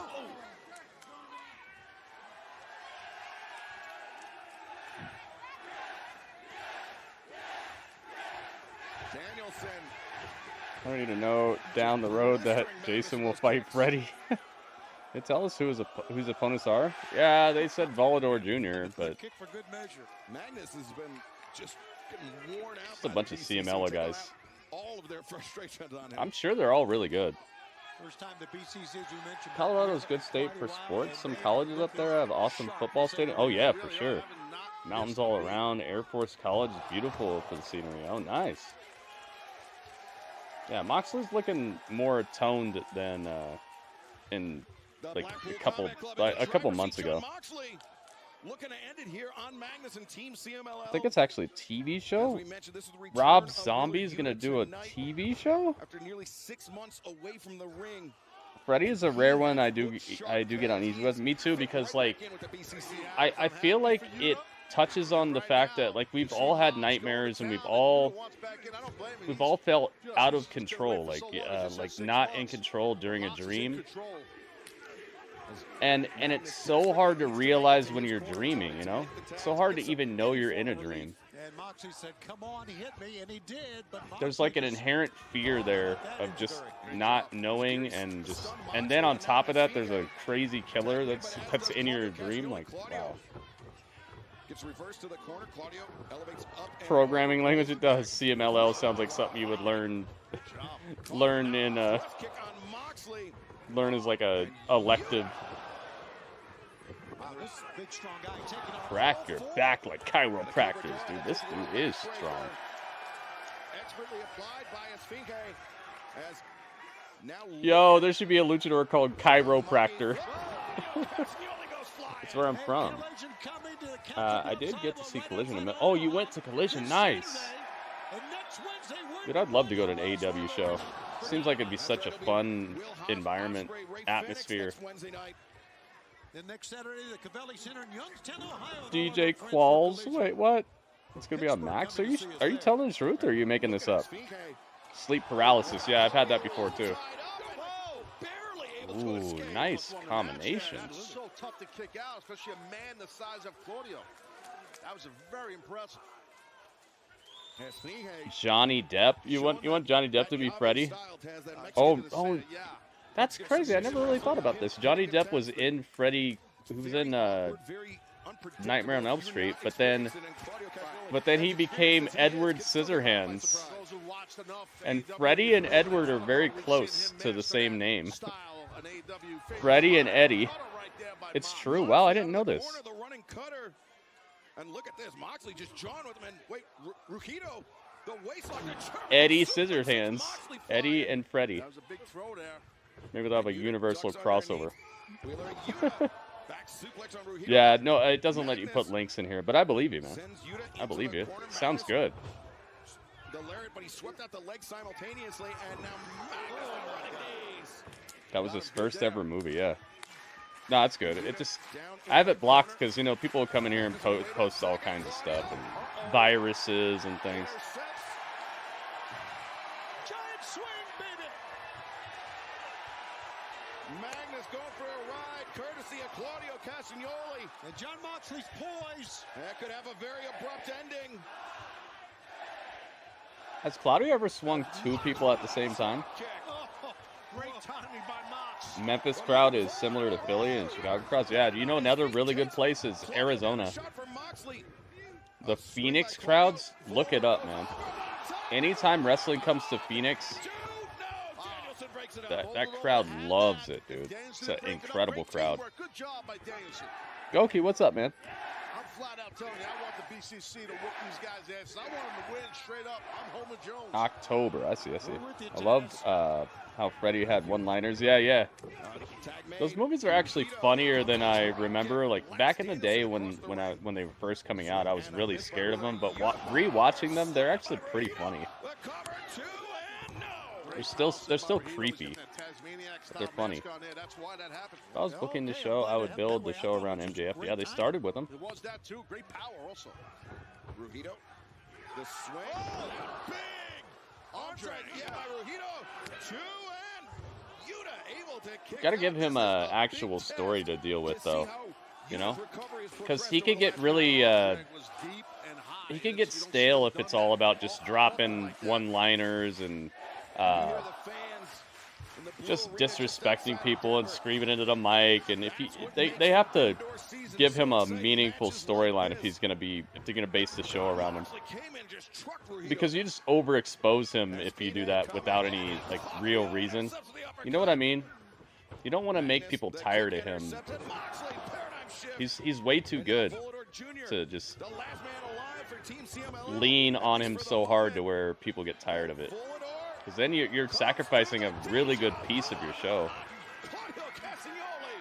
Super impressive right there. Danielson's back in.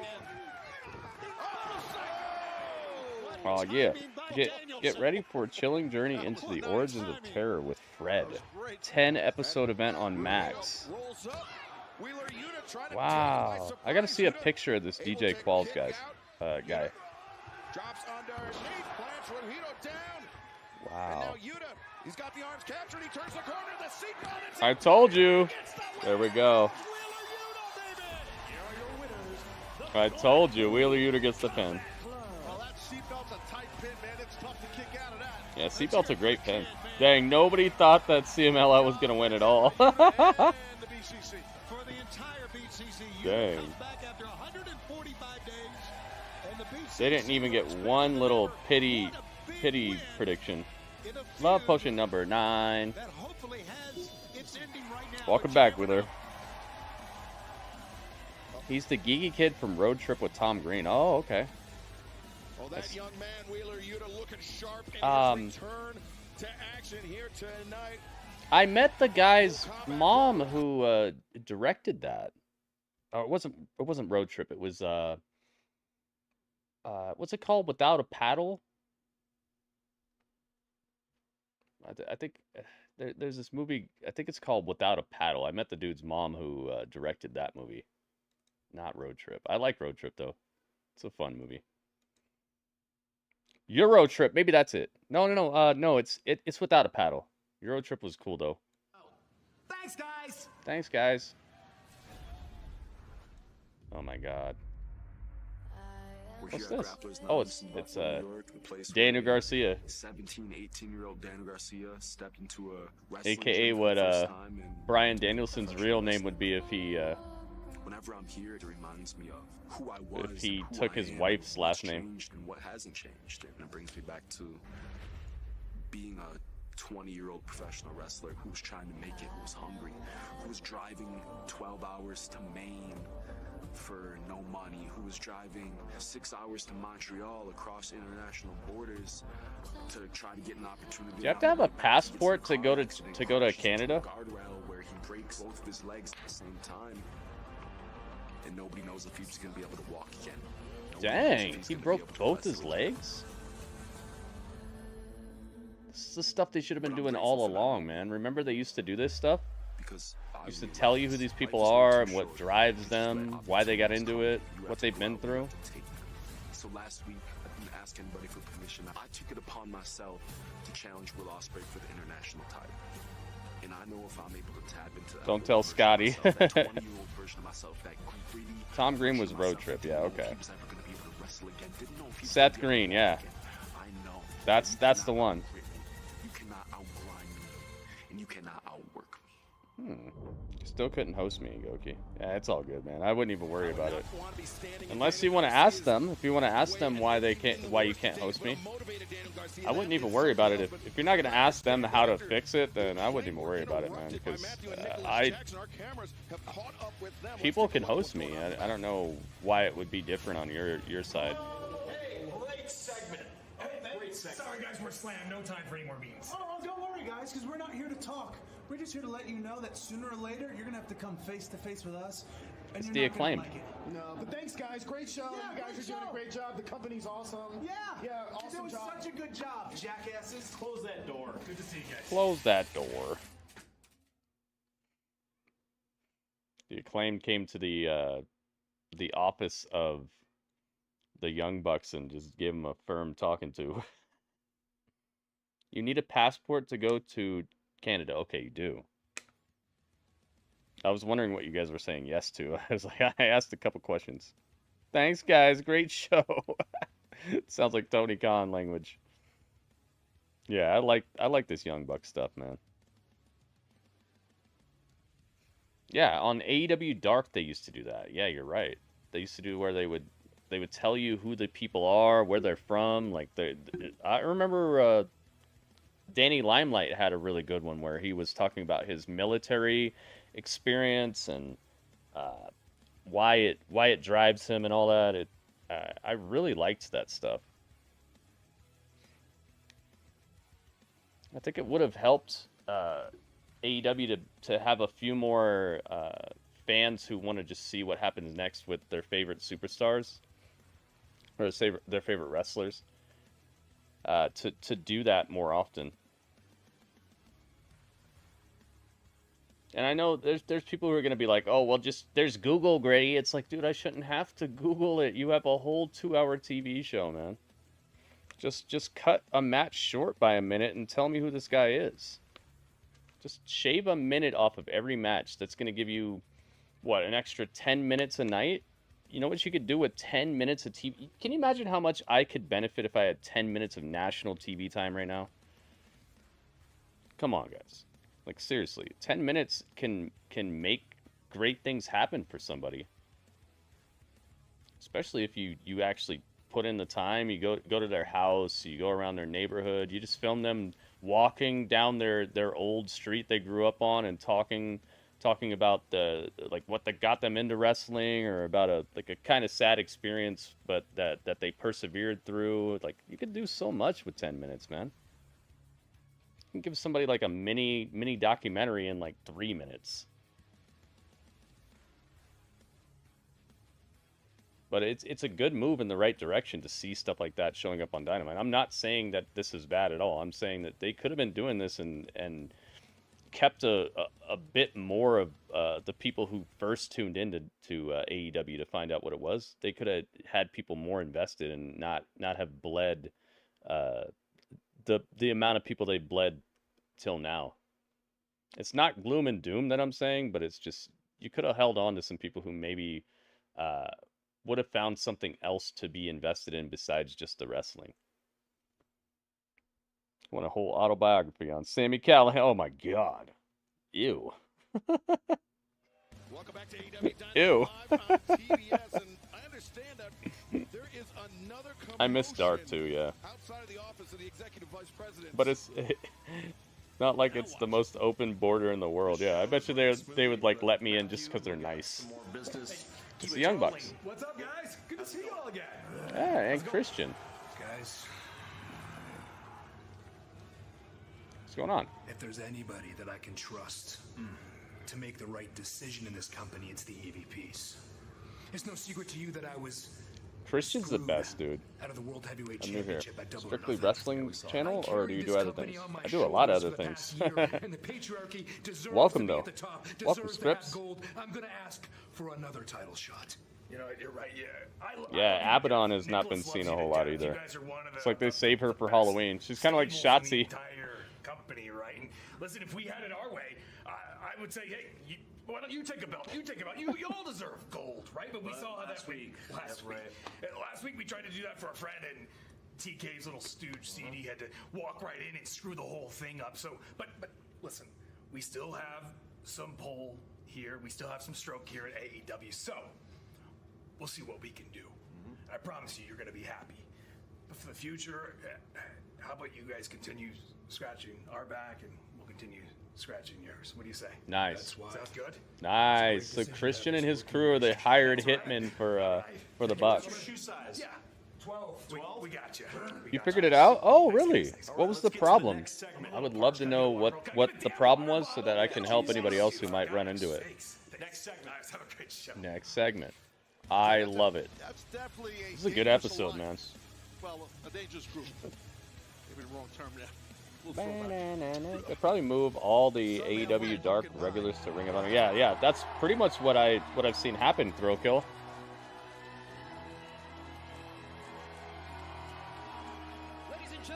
Look at her outfit, I love it. I think that is this your favorite in AEW, Legato? Tony Storm? Like Raquel Welch. No, like Catherine Hepburn. Who am I help looking for you, Shivani? Barracuda. It's Mariah. Well, I believe Thomas Tony Storm will be joining us here at the desk for commentary on this match as her young protege, Mariah May. Mariah may win this match. This would be a huge win for her. Even though I haven't really been a fan of Saraya here, but it would still be a huge win. We'll have to touch on her eventful weekend in a moment. Let's go back down. Latest interview of Christian Cage this week with Chris was, oh yeah, I haven't watched that yet. Zombified. Hey, we watched this band last night. Falling in Reverse. We watched them last night.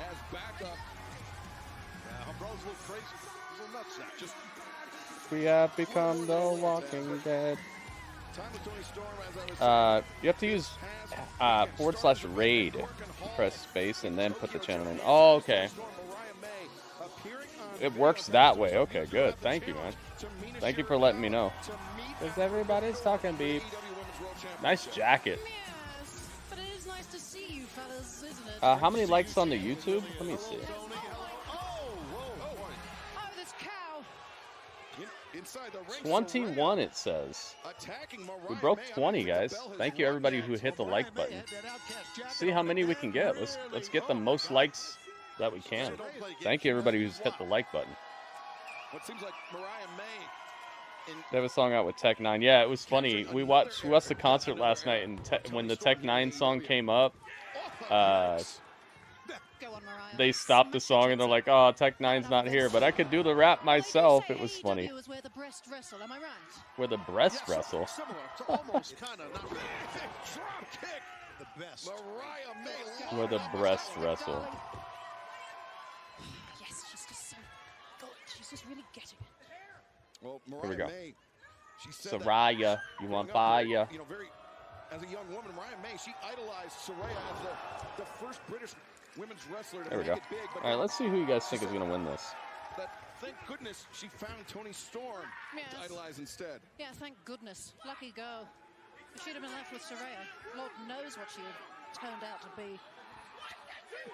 Well, Saraya screaming at Mariah May as Mariah in pursuit, and to the right of our announce desk, Harley Cameron and Zach Knight very animated here. But I'm telling you, Harley Cameron, you cannot trust. That All right, lady predictions are open on Twitch, She's guys. a very talented woman. Yes, she is. I don't know in what.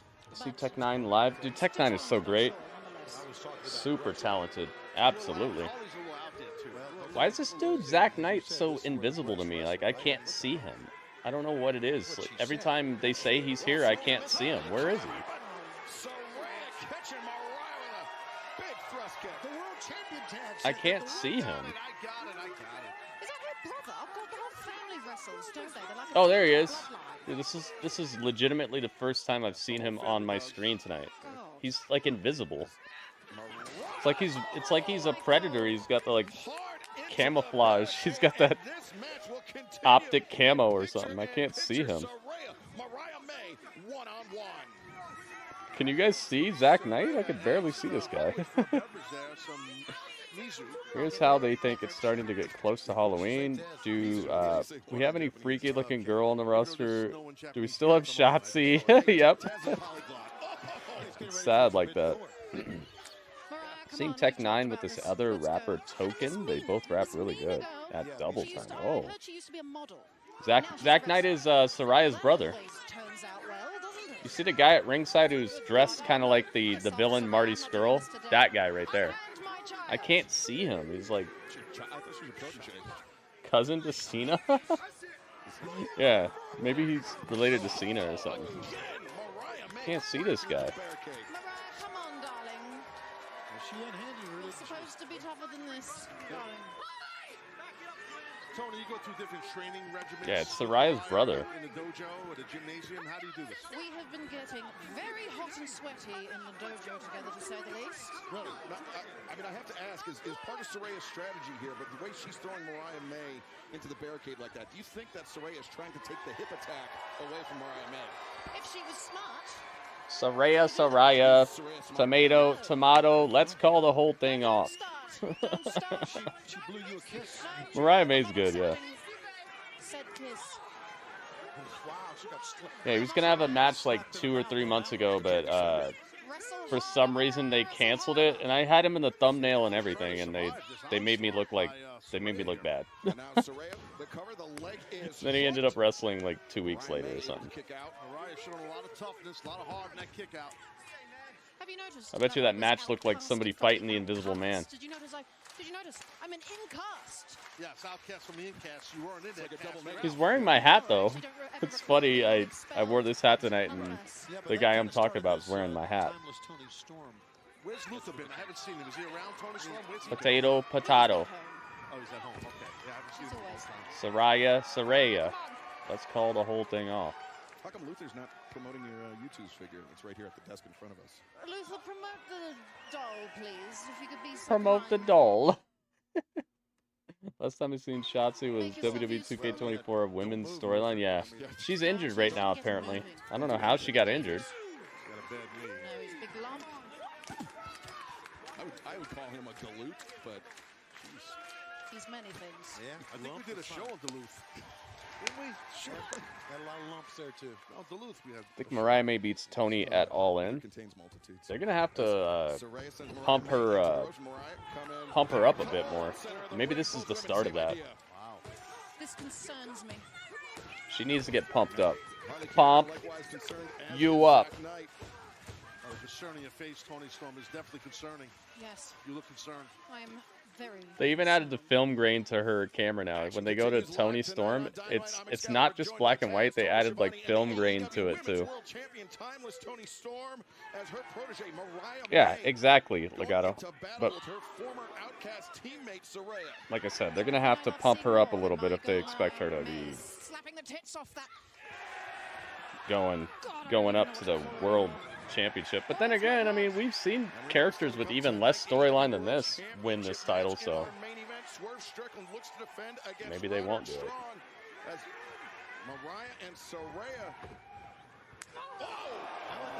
Jeez. It's cool to see Saraya having a long match here. I thought this was going to be a lot shorter. Or Saraya.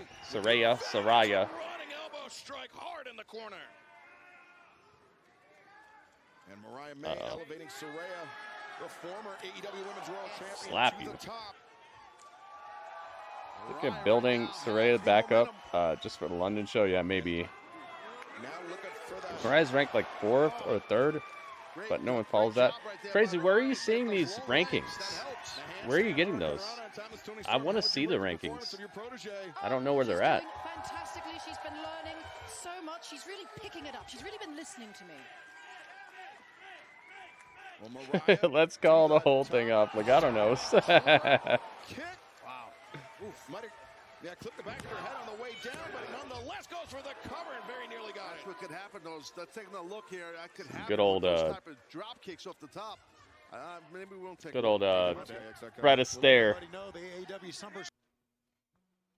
I don't know if you guys know about the Fred Astaire swag. That dude is super talented, or was at least. He's probably dead now.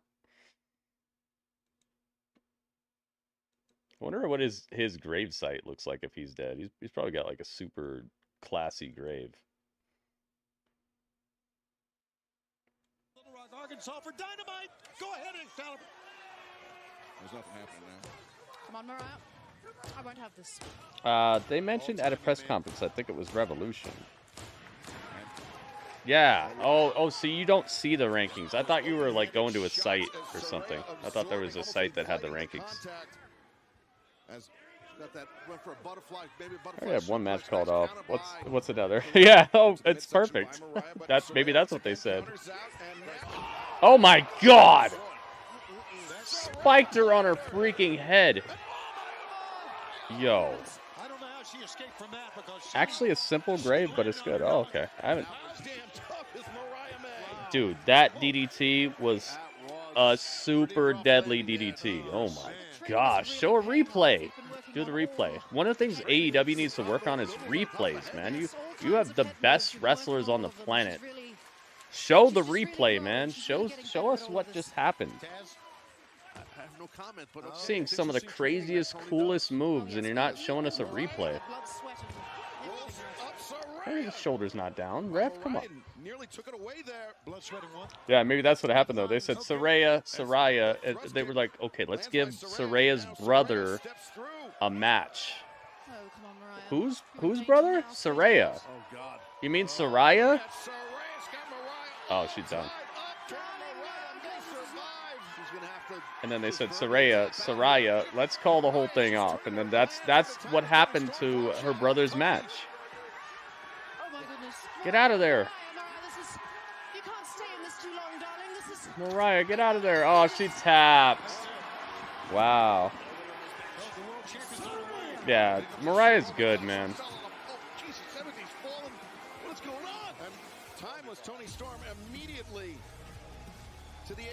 Yeah, that was a good submission right there. Saraya wins. Dude, that DDT was vicious. I hope she's okay, man. The adrenaline can cover up a lot of stuff, man. I hope she's okay. Saraya, let's call the whole thing off. Saraya wins. Huh. It's Mina Shirakawa. Dang, okay. I gotta get a picture of her ASAP. Let's get a picture of Mina Shirakawa. For streaming purposes only, okay? For streaming purposes. That's the only reason I want this picture. And timeless Toni Storm. Though she got the assist from Mina Shirakawa. Oh. What's this? You don't see this every day. It's like a manager and an umpire arguing about something like that. Are they friends or no? Yep. This is my friend. Mariah May trying to play peacemaker. But there will be no peace. She holds them together on her chest. What is going on? This is strictly for streaming purposes, guys. I'm not getting this for any other reason. All right, here we go. Could we see Mina? And I've been told it's official. It is official for Forbidden Door. What a big match is going to be at Forbidden Door. There we go. This may be the biggest threat Toni Storm has ever had at her title. That's too big. Well, Mina Shirakawa, Toni Storm. There we go. At Forbidden Door, but all right, let's get her in the right spot. What's going on here? The adventures of the learning tree. Unfortunately for what is going on here? It's not over yet. We got more romance in the women's division than anywhere else. You know, I've been thinking I have some advice for you. As a guy who's been to a lot of parties, they're always more fun when they're not private. You should open your party up to everybody like I've opened up the Jericho Vortex. Everyone's invited. Maybe you should change your name to Public Party, guys. Public Party.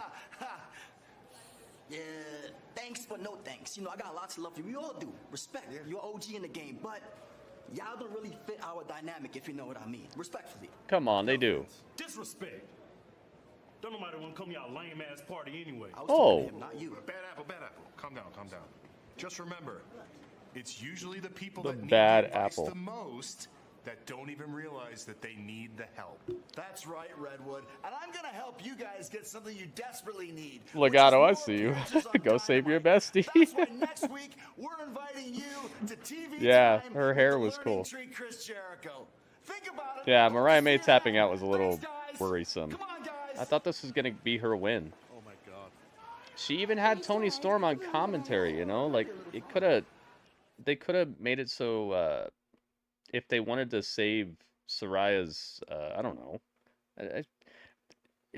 If they wanted to save Saraya the loss, like the straight up loss, they could have just made it so Toni did something that distracted Saraya enough for Mariah to get the roll up or something. You didn't have to give the outright win to Saraya. Saraya's got absolutely nothing going on, you know? I would have changed that outcome a bit. It was still a cool match though. I was very impressed with Saraya's wrestling. She has not been this clean in the ring for a while. I like that they're getting her back into the swing of things.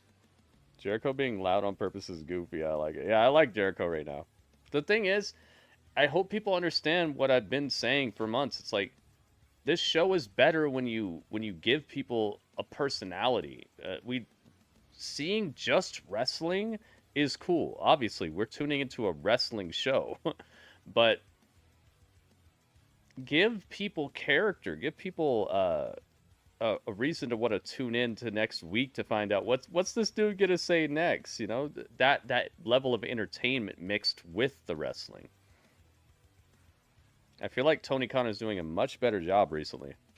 Not that it sucked ever, but there's just times where I can understand why people weren't tuning in. I watch it every single week, so it's not me, but I can understand why you hear about, you know, them getting to lower viewership than normal and all that.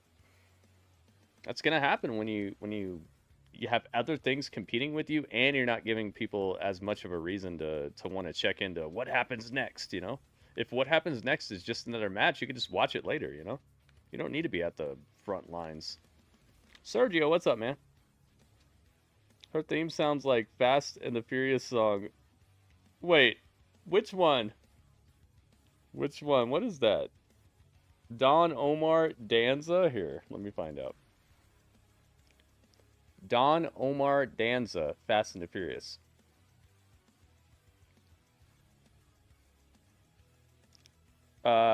Is it called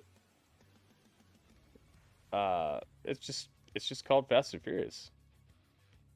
Let me find out. Let me hear it real quick.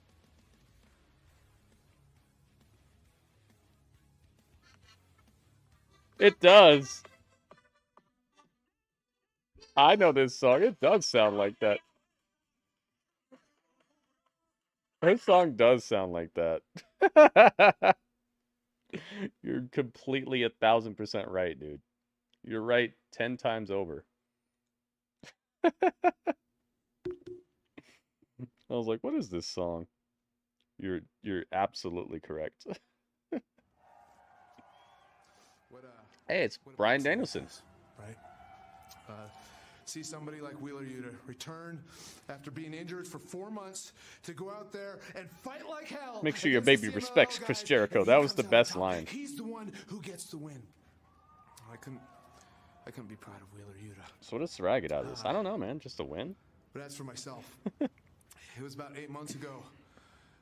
I told everybody that this is going to be my last year as a full-time wrestler. And I said it was going to be the most epic year of my career. But the truth is, it hasn't been what I wanted. You know, I fought for the TNT Championship against Christian Cage. I lost. I thought, okay, but I got another chance. I got the Continental Classic. Surely I'll win the Continental Classic. And I make it to the semifinals. And I lost. But I got a singles match against Okada at the Tokyo Dome. That will be my vindication. And then I lost. And then every big match, I lose, and I lose, and I lose. And the straw that kind of broke the camel's back was losing an anarchy in the arena. And I was pretty down about it. I was talking to Wheeler. I saw how fired up he was to come back. How fired he was. Dang, he got fired? Wheeler Yuta got fired on his return? That sucks. My last year as a full-time wrestler, it ain't over yet. And when Tony Khan announced that the winner of the Owen Hart tournament is going to get a championship match for the AEW World Championship at All In Wembley Stadium, I got fired up one more time. This might be my last shot, but it's going to be the best shot I've had in my entire career. And I'm going out on top. No, it's actually not. I appreciate it, Danielson, but the best shot you had in your entire career was WrestleMania, dude. You killed it, and it's a legendary moment that no one's ever gonna forget. We've already seen your legendary moment, man. You can get another one, but it's not gonna beat that. What do you guys think? You think Danielson winning the title here is gonna be better than WrestleMania 30, dude? I don't know about that. That's a little... I know you always have to, like, put over the place you're working at, but good. Come on, man. 3 more likes. Oh, yeah. 3 more likes, guys. 3 more likes. Let's do it. Let's do it. Get him, Roderick. This could be match of the night right here. And we've got a lot of time between now and August 25th in Wembley Stadium. Trust me, it'll be great, but I don't know if it's beating WrestleMania 30, dude. WrestleMania 30 is like a dream come true moment for it. Like, I think any wrestler. That's true. Danielson is because Danielson. It would be cool if he'd win the Owen though. I'd love that. Danielson's probably the best wrestler overall that they have. That's right. By virtue of winning the Casino Gauntlet match 1 week ago at Dynamite. Where's Adam Cole? Has punched his ticket to Forbidden Door, but will he be facing... Time for your main event. It's time for your minivan. Will it be Swerve Strickland? Can't top WrestleMania, dude. I mean, seriously. I understand you got to put over your company, but I might have just left that part out. Making it known who they would prefer to see Will Ospreay face on Sunday, June 30th, Tony. Let's go. The Who's House, Swerve's House. Garments. Do the dance. Nice jacket. Oh my goodness. Look at this. This is what a champion looks like. And no doubt about it, Strickland is legit. He is a tremendous Bennett looks great. Too bad they don't have anything to say. Yeah, Bennett's really smart too, man. I think they should give him a little bit more mic time. But remember, Roderick Strong, former AEW International Champion, a man who's crossed paths with Yeah, Swerve when I drive. could very easily be walking into Forbidden Door, the UBS Arena on Long Island. I'm talking about Roderick Strong could be the AEW World Champion. No, buddy, you're not wrong about that. Roddy Strong is Let's destroy that like button, guys. Don't break your phone or anything, but let's hit that like button, guys.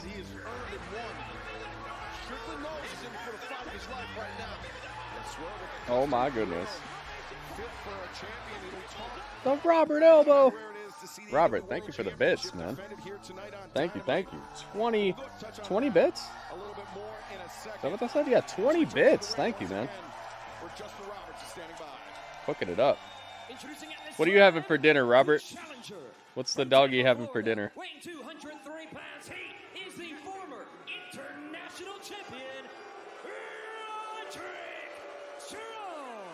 Aw, don't boo Roderick. Come on. And his opponent, being accompanied by Prince Nana from Tacoma, Washington. Weighing 220 pounds, he is the reigning and defending All Elite Wrestling World Champion, Swerve Strickland.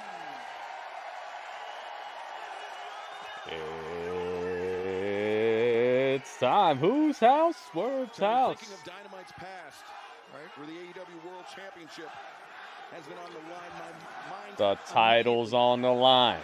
So you know what time. To Winners Coming 2020. It was John Moxley and Kenny Omega. It's time to Kenny Omega walked out as champion. Yes, I remember that one well. Of course, Don Callis got all involved in that. And you know how much he's involved in AEW right now. Can it happen again? Can we see the crowning of a new world champion? After his dominant win on Saturday, I think Roderick Strong light it up. Dramatic pause. Decisive victory for Roderick Strong. Be crazy. How crazy it would be a private party within the Swerve crew. I've been saying that. WB, I agree. The same could be said, Taz, about our world champion, Swerve I Strickland. think you're right about that. Both athletes have momentum for sure. 30 likes? What? Front headlock, nice Look at switch this. to a waist lock by Roddy Strong. What? And, you know, the thing 30 is, likes? Strong was singing his praises for a reason. I mean, this guy, Man, you guys are hooking it up. Thank you so much, guys. I appreciate you. Yeah, I think Roderick Strong is the most technically sound wrestler that Swerve Who's Strickland has that? faced in this title run of his. And that's not to say bad about any. Put a prediction on this one. Well, every wrestler, no, I don't disagree with you. Every wrestler has their strengths and weaknesses. Right.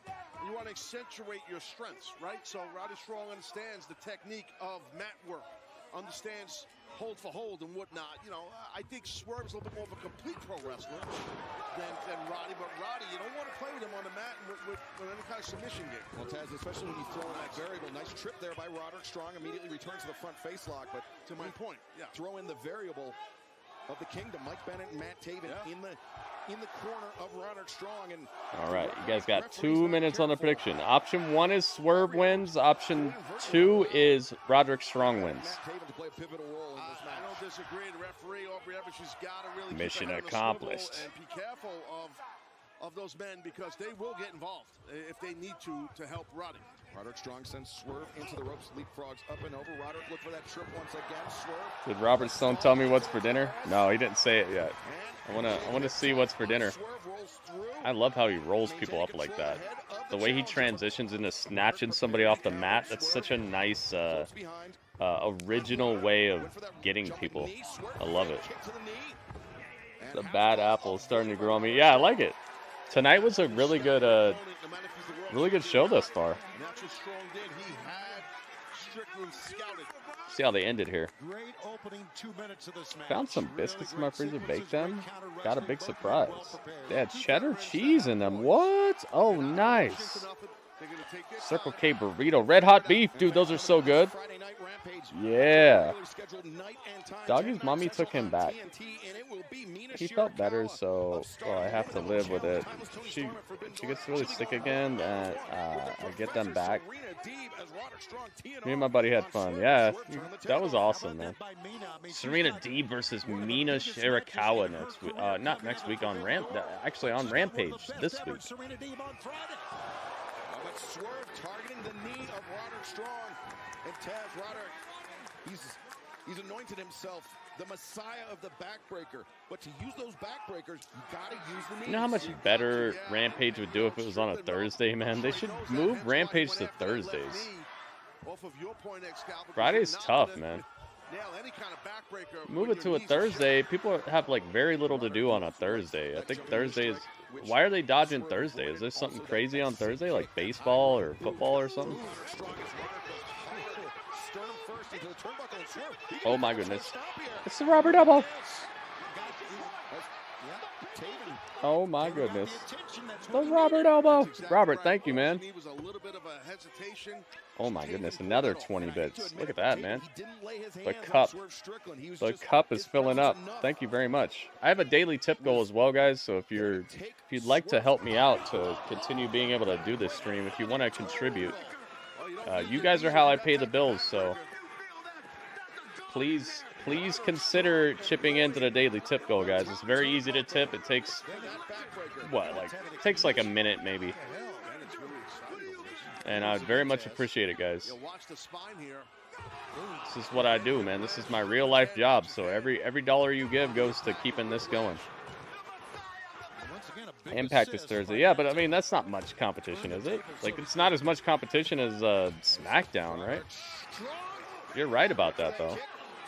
But still, just do it like right after Impact or right before Impact if you don't want to step on their toes. I'd move Rampage to Thursdays. Keep Collision on Saturdays, move Rampage to Thursdays, and you'd have a nice... You'd be able to ride the excitement from Dynamite. People would want to watch Rampage even more because you'd want to see, oh my God, are they going to show the outcome of what happened on Dynamite? And you're coming off of that like wave of excitement that Dynamite causes. Right into Thursday, you get to skate right in the next day, and then do Saturday Collision, and then you'd have like a really cool how do you call it, like cool momentum going on. I feel like the Friday Rampage is kind of a hole in the game right now. It's not like it's a horrible show or anything, but it's just, I feel like people don't have an incentive to really tune in as much. Do it on Thursday, man. He got caught bad. Once again, a veteran like Roddy Strong, brother. He played possum, you know. That's part of it, you know. Yeah, of course it is. Wrestling company's been avoiding Thursday because of NFL and TBS, TNT. Oh, okay. Thank you, Shroom. Yeah, okay. But I think as a wrestling fan, I think Thursday would still work out. Is exactly what we were talking I about. This is why don't know, man. Strong is so dangerous as he's got Swerve down, but Swerve covers. They have those Circle K Red Hot beef burritos at Walmart for $59 a piece. Whoa, 59 cents. Yeah. I know what you're talking about. Those are so good, man. Sometimes you can get them 2 for $1. Those are so good. A kick out by Swerve, but as soon as the kick out happened, The Kingdom have been treated. Yeah. Jericho might do what Gritty said for years with Private Party, replace them and make them interesting. Dude, the Private Party needs to just have a little bit more of a creative behind them. I think they could be all right. Those burritos are so good, man. Able to kick out. That's like they have different types too. There's the red hot. There's like the green chili one. The regular. Those are so good. And this is the punishment of the spine that Roderick Strong relishes in. I think Swerve needs to get a dominant victory here if he's going to win, because he's been having way too many competitive matches with everybody. It would be sad if he gets a dominant victory over Roderick, though, because I feel like Roderick's the best person he's wrestled besides Christian. It'd be kind of sad if he gets the dominant victory here, though, so maybe wait. Maybe don't do it here. And we're going to find out what the world champion's made out of this match. We knew that coming in, but even more so now. Taz, all throughout the picture-in-picture break, Roderick Strong has been punishing the spine of the AEW World Champion Swerve Strickland. I don't think the game plan of Roderick Strong, you know what I mean? It's like you just crowned your world champion and he hasn't he hasn't had a dominant victory yet. It's like everybody in the company is just as good as this guy, and he just wins by the skin of his teeth or something. And that may have temporarily, You know, like, let's pump this dude up a little bit. Give him a few dominant wins. I can understand this being a good match, though, because this was just your international champion, and Roderick Strong is no joke, period. There's no shame in losing to the world champion. It's like they feel like, nah, man, can't have anybody losing to our world champion outright. It's like, come on, man. People kicking out of his finishers and stuff. It's like, come on. The Geek Box, what's up, man? Welcome, welcome. as Swerve accelerates, comes in, misses the boot, rolls through. Geek Box in the building. Geek Box has been showcasing our channel, showcasing some of the reactions, some of our hype we're bringing here. Everybody say hi to Geek Box. I was telling you guys about it yesterday and a couple days before as well. Geekbox has been creating some cool YouTube videos showcasing what we do in here and everything. It's very appreciated, man. Thanks for doing that. The man exert more energy on those kickouts. Geekbox. Let's put some geeks in the chat. Everybody put some geeks in the chat. Is that allowed on Twitch? Maybe that's like a derogatory term. Maybe they're like, nah, you can't say that. Put geek in the chat, guys. Let's fill up this whole chat. Let's fill up our whole chat with geek. Oh, it even has like a logo. Here we go.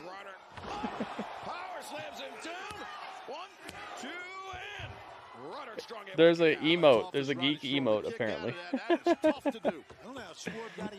There's a geek emote. I didn't even know that. Seemed like he moved him, turned him in midair. Yeah, I mean that has got to be so disorienting for Swerve. That's funny. I never knew if you type geek in it would show you a new emote with the glasses and stuff. You get turned upside down the air, you kind of lose your train of thought of where you are, and then you land hard, and that's what happened to Strong. Swerve feeding off the energy. Geek. Roderick heard the footsteps, takes himself out of play. They always go 20-minute toe-to-toe. They do. But I would say tonight is not the night to give him the dominant win. I'd give him a dominant win against somebody else soon. What's that? Uh-oh, bocce. We're getting bocce. What's that, ref? They didn't actually do anything to him other than catch him, but it's Roderick. Oh my God!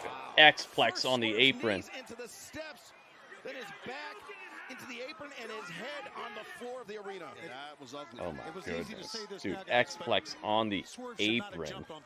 Swerve is getting hurt. He's hurting for certain. Watch the back of the head. Cover inside the ring. Sorry, Taz.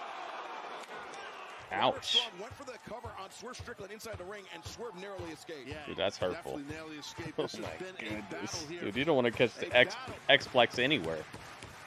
It's a huge match for the world, especially not on the apron.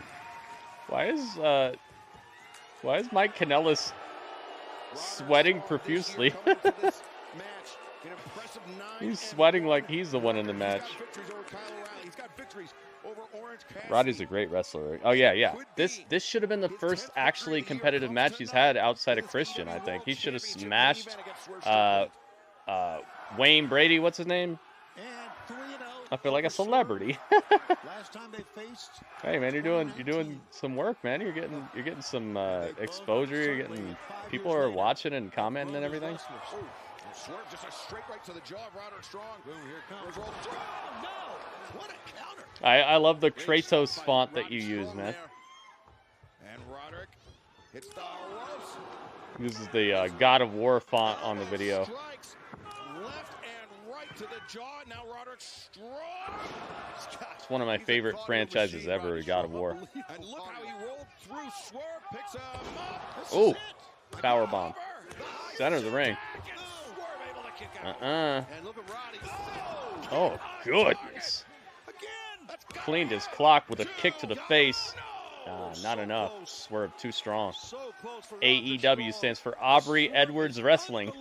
Aubrey Edwards is calling it. Nick Wayne, that's his name. Yeah, Nick Wayne. What did I say? Wayne Brady? Nicely picked up. Heck yeah, man. God of War is great. I actually won a cosplay contest. I actually dressed up as them. I made my own Blades of Chaos with the chains and everything. I painted my body. Like, I love God of War. Yeah, I don't know if encouragement's going to help now. It's just gut check time. You see Taven and Bennett looming in the background. But Roderick strong. Obviously, I have an attention to detail. Oh, wow. Oh, my God. You don't see that much. Oh, my goodness. Radio.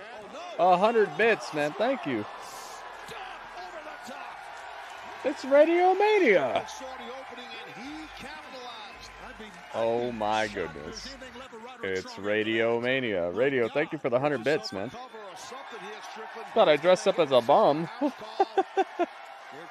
Sometimes. Sometimes I do dress up like a bum.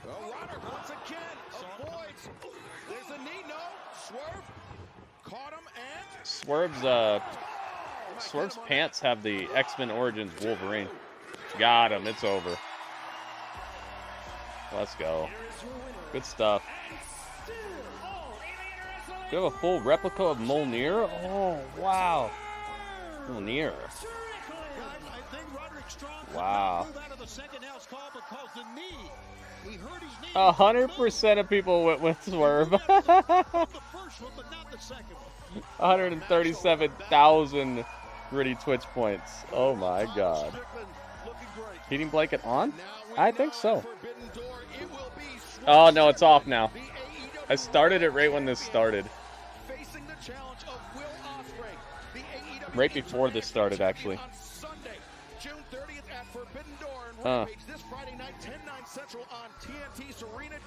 Saraya's brother? I can do that. I can do that. Here, let me cosplay as Saraya's brother real quick. You guys like my cosplay? Look, I look just like Saraya's brother. Sunday, June 30th, Forbidden Door, Strickland, Ospreay, the AEW World Championship on the line. Thank you. I look just like Saraya's brother right now. We will see you Friday night, 10, 9, Alright, I'm back.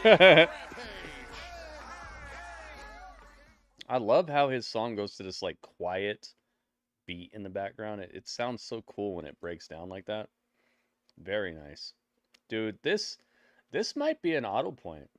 We'll still do the review show though. We'll do it. I don't think it's an 8.4 out the door or anything like that, but this might actually just be I would definitely rewatch this. Let's just do it. Let's hit him with a Nike swoosh real quick. Let's just do it. Review time with Dudley.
Dude, I knew I was forgetting something. When I started the stream, I was like, I'm forgetting something, but I don't know what it is. And it was this layout. Oops. All right, hang on. Maybe I can fix it real quick. I'm not gonna change who's on the layout, but we're definitely gonna change this. It's I would apologize, but you know how it goes. Sometimes, guys, you forget things and you don't remember what you forgot. That's kind of like the key element of forgetting something. Oh, I moved it all the way down here. Here we go. Okay. Okay, NXT. NXT was good, but it's not your time anymore. All right, there we go. Dynamite. I would like to know what you guys thought of this episode of Dynamite. Please put your score in the chat. Let's be expeditious. Let's be speedy about it. Let me know what you guys thought about the show in a number score.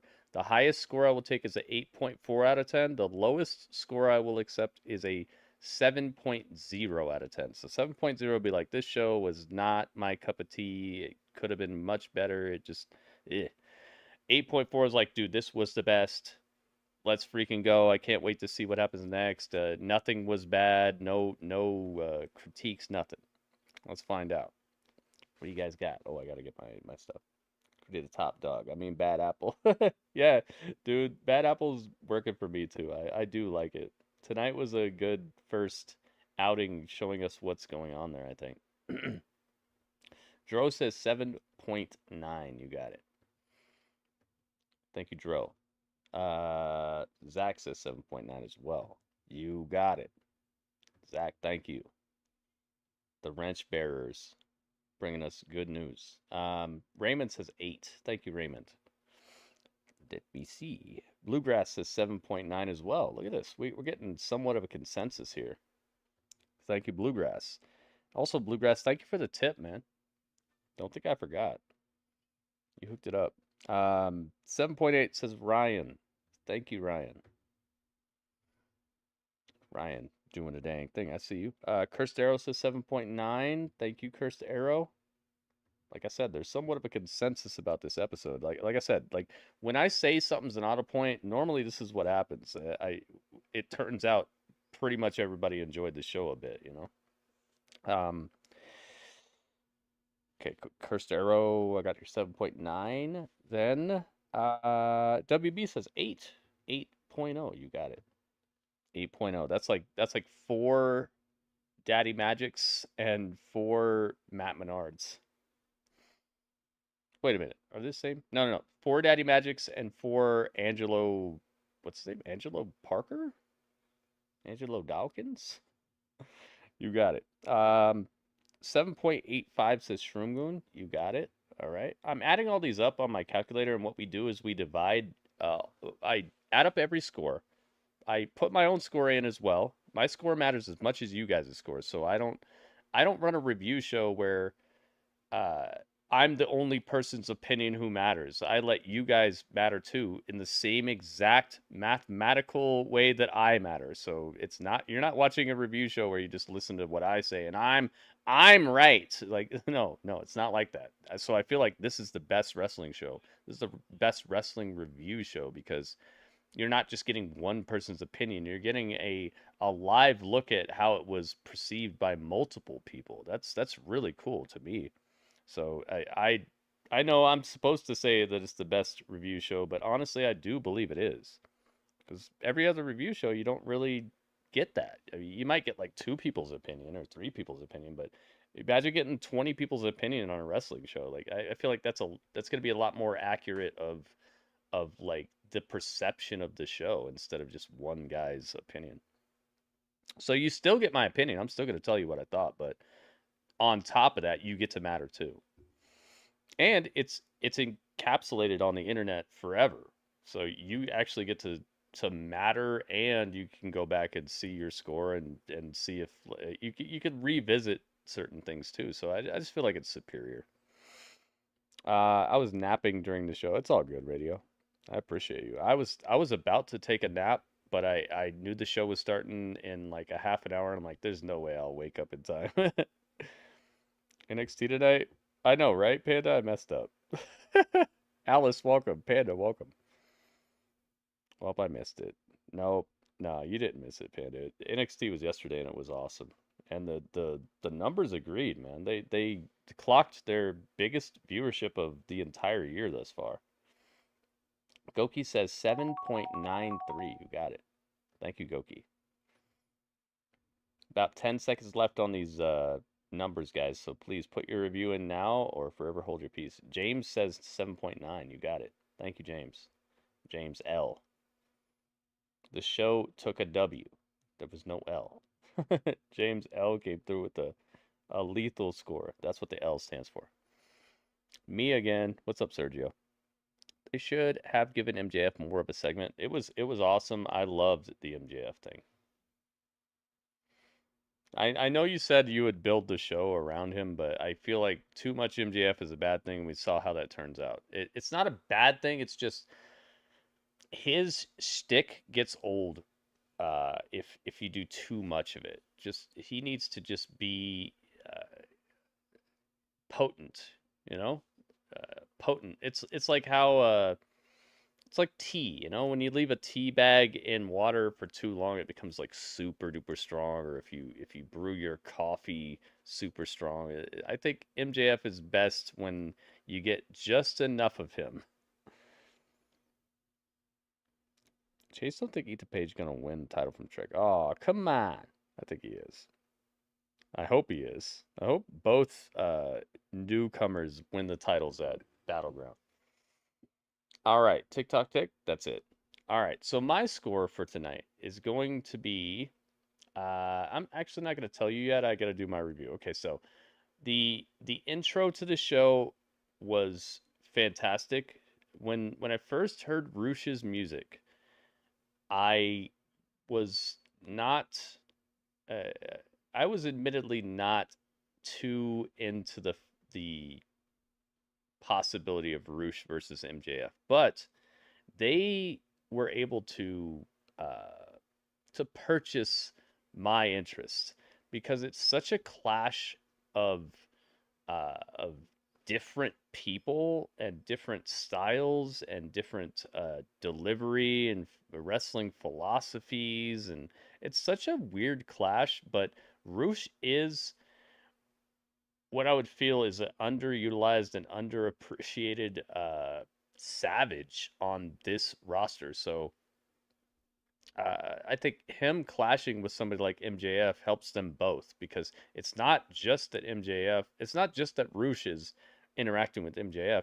It's that MJF is getting a person that we already know is legit. You know, it's not like he's fighting against Brian Cage or somebody that you know is just going to take the loss. You do know that Rush is taking the loss, but Rush is a credible destruction.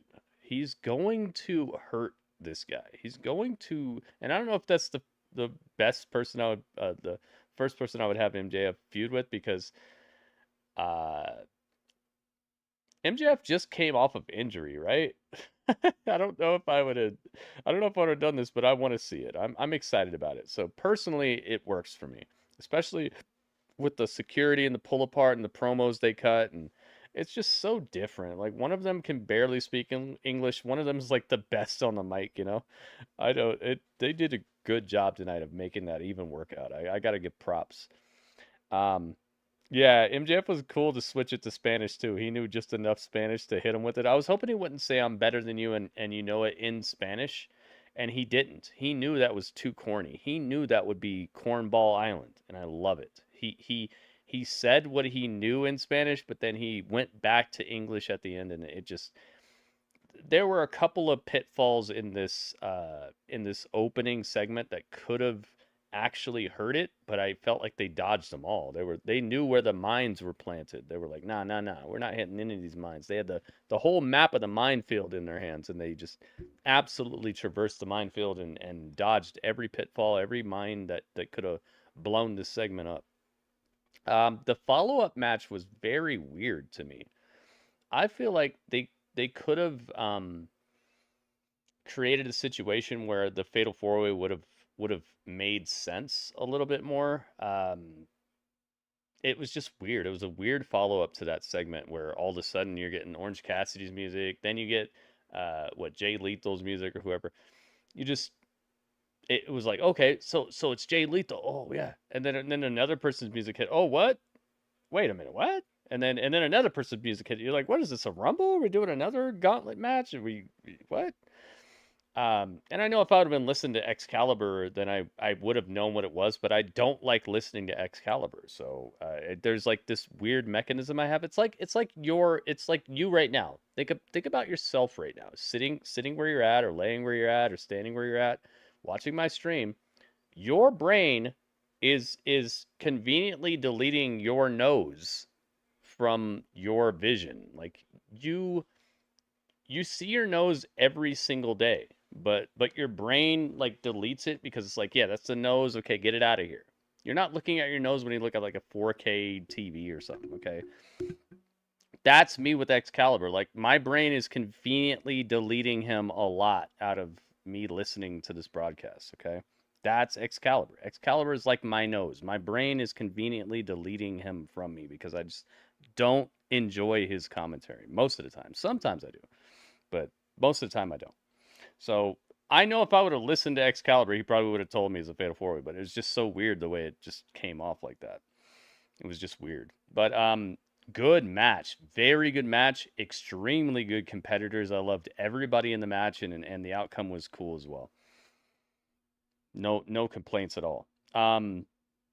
Mark Briscoe versus Brian Cage. Cool match. That was probably my favorite match tonight, the Brian Cage Mark Briscoe match. I absolutely enjoyed it. I hope Briscoe's okay, because he was bleeding very badly from his mouth for most of the match. So, who knows what happened there. It might be anything can happen, dude. A broken jaw, a tongue that's halfway cut in half. I don't even want to think about it, but just, he was bloodied. What did Yuta do? Yeah, Yuta showed up. And the return of Yuta. Yeah, let's get to that. The return of Yuta, Panda. Panda's got a 20 stream streak. That means you get a free song, Panda. Phoenix and Ospreay would be so... Oh my God, Todd. Yes. Absolutely. Yuta returned tonight after a lengthy hiatus. He's been gone for a while with some sort of injury. I don't know what it was. Shin splints or something. I don't know. But Yuta came back tonight with the rest of Blackpool Combat Club, and him and Blackpool Combat Club fought against a bunch of guys who look like this. A bunch of luchadors from CMLL. CMLL.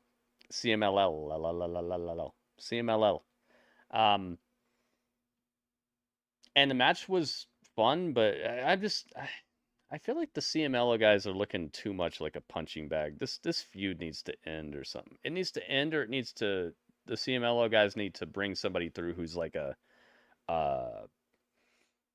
level the playing field type of guy. I think is Mil Muertes a CMLL guy? I think he's a AAA guy, right? Bring somebody through who's just a ultra destroyer, because these guys are good at wrestling, but they're looking like a punching bag, man. They're getting ran over. They're getting, I don't know, what would you call it? They look like local talent, but they're the people who are like farthest from their house out of anybody in the arena. They're like they became such not local talent that they're booked like local talent. They need to get a serious win sometime soon, or just stop this, because it doesn't look presentable at all. I do enjoy the spots and stuff, but come on, man. If I want to see cool spots, I could just go to YouTube and type in cool wrestling spots, like I don't need you to put it on my TV every week when I'm trying to watch new cool things. That's not new and cool. That's just people on the show I'm watching doing stuff. Like, it's not new and cool. I've seen it before. Let's see. What did you say? We all expected Orange to win. Yeah. That was really nice of Tony. Tony Khan was very generous tonight. Jeff Cobb is incredible. Yeah, Jeff Cobb, right? Bring the Monster Matanza, bring something like that. That would be fresh. It'd be awesome, too, because we just saw Jeff Cobb a little, 2 weeks ago or something? It'd be awesome if they could separate Jeff Cobb, the wrestler, from the Monster Matanza. Do that, man. I'm down with it. I'm so down with it. Let's see here. What? I like Blackpool, but I kind of wish they were all solo. It takes away from Dan. Oh, it absolutely does take away from Danielson. Absolutely. And he just took the pin at the pay-per-view, too. J-Dog, what's up, man? Brian Cage taking posts again, I see. So is he talent enhancement? Oh, taking losses. He absolutely, he probably doesn't care, dude. He has a saying that he puts on his gear. It's called GMSI. It stands for Get My S In, and S stands for fecal matter. Get my stuff in. And that's like his motto. Like he just wants to do what he wants to do, and he doesn't care about winning. He just wants to get his stuff in. So if that's how he feels, that's how he feels, man. It's his career. You could just be Mr. Get Your Stuff In, and you see how far that gets him. I like his wrestling, but if that's the way he perceives life and that's the way he wants his career to be remembered, then get your stuff in. Go ahead, man. But just don't expect for me to be a huge fan of you or to wish for you to win matches. I don't care if you win matches anymore because you don't care if you win matches anymore. If the person you're a fan of legitimately tells you they don't care, it's like, why would you care? Joe and Hook, yeah. Joe and Hook is an incredible pairing, and I really hope it helps Hook because Hook is not good on the mic. I know he's not supposed to be good, but I feel like his presentation as a wrestler is indicative of him just not being good at certain things. You know, they give him short matches, they give him short promos, they barely let the guy talk. I think that's indicative of just the fact that he's not good at this yet. And letting that become your character, it just kind of speaks to the fact that everybody knows what's wrong with you, so they're just gonna make it who you are. You know, there are people like that where it's like instead of getting better, you just like lean so far into it that becomes who you are. I suck at wrestling. I suck at talking. It's like the James Ellsworth effect. It's like just James Ellsworth, the guy. Like, come on, man. What? It only works here and there. It shouldn't be your personality. You should always be looking to improve. And with Samoa Joe next to him, Samoa Joe is the absolute perfect person to mentor Hook, dude. Make him better at wrestling, make him more devastating, and make him way better on the mic, and make him believable. That's perfect. I loved this. This was an incredible decision. We already kind of talked about the Jericho stuff, but Jericho was annoying as heck all throughout this, and I love it. A lot of times I don't like being annoyed, but I see what he's doing, and I could feel his intention, and it's coming across so well. And with Big Bill and with Brian Keith, I've never laughed or felt any emotion for anything with Brian Keith. Okay, I know the guy's a good wrestler. I have people in my chat who have told me about him before he was ever in AEW. I know he's good, but I've never felt anything when I see him or watched his wrestling matches. But I felt something tonight. I laughed at what he said. I think his line was the funniest thing of this whole entire episode. So good stuff. Good on Jericho for actually presenting a situation where other people can shine a little bit. And I do feel like that was the original intention of Jericho, but it gets lost when he's dealing with people who maybe don't have quite that. Perfect example is Sammy Guevara. Sammy Guevara is the person who's been attached to Jericho, I'd say, the most and the longest out of anybody in AEW, but he still isn't there yet because I don't feel like he has that as his on-screen character. When he's off the screen, the guy is absolutely charismatic. He's fun. I love Sammy Guevara. He's just, as soon as he hits the screen, there's this lack of just personality and charisma that just inundates his character to the brim. And I feel like there's something there, but Jericho wasn't even able to wake it up. This right now might be the first time that this whole Jericho appreciation thing, I know it's not called that, but that's basically what this is, rerun. I think this is working. It didn't work before. Who, Joe Hook? No, don't do Joe Hook. No, please, no. No Joe Hook. That's what I said when they came on the screen. I was like, don't call them Hook Joe or Joe Hook or something. Please don't do it. Please don't do it. He kind of has to be good on the mic. My son is 11 and doesn't even like him. Samoa Joe and Hook are a team up. Yeah. I'm fine with it. Honestly, I think this is gonna work. I think it's a good idea. Jericho had so many segments so people would be annoyed multiple times. Yeah, it's working to me. It's annoying me, but people are just gonna want to see him get beat that much more, and this is a chance to make a good baby face. And it better not be Action Andretti, because that dude is. Please don't be Action Andretti. The guy, he's another one of those GMSI guys. Get my stuff in. Every Action Andretti match looks like he's just trying to do his moves.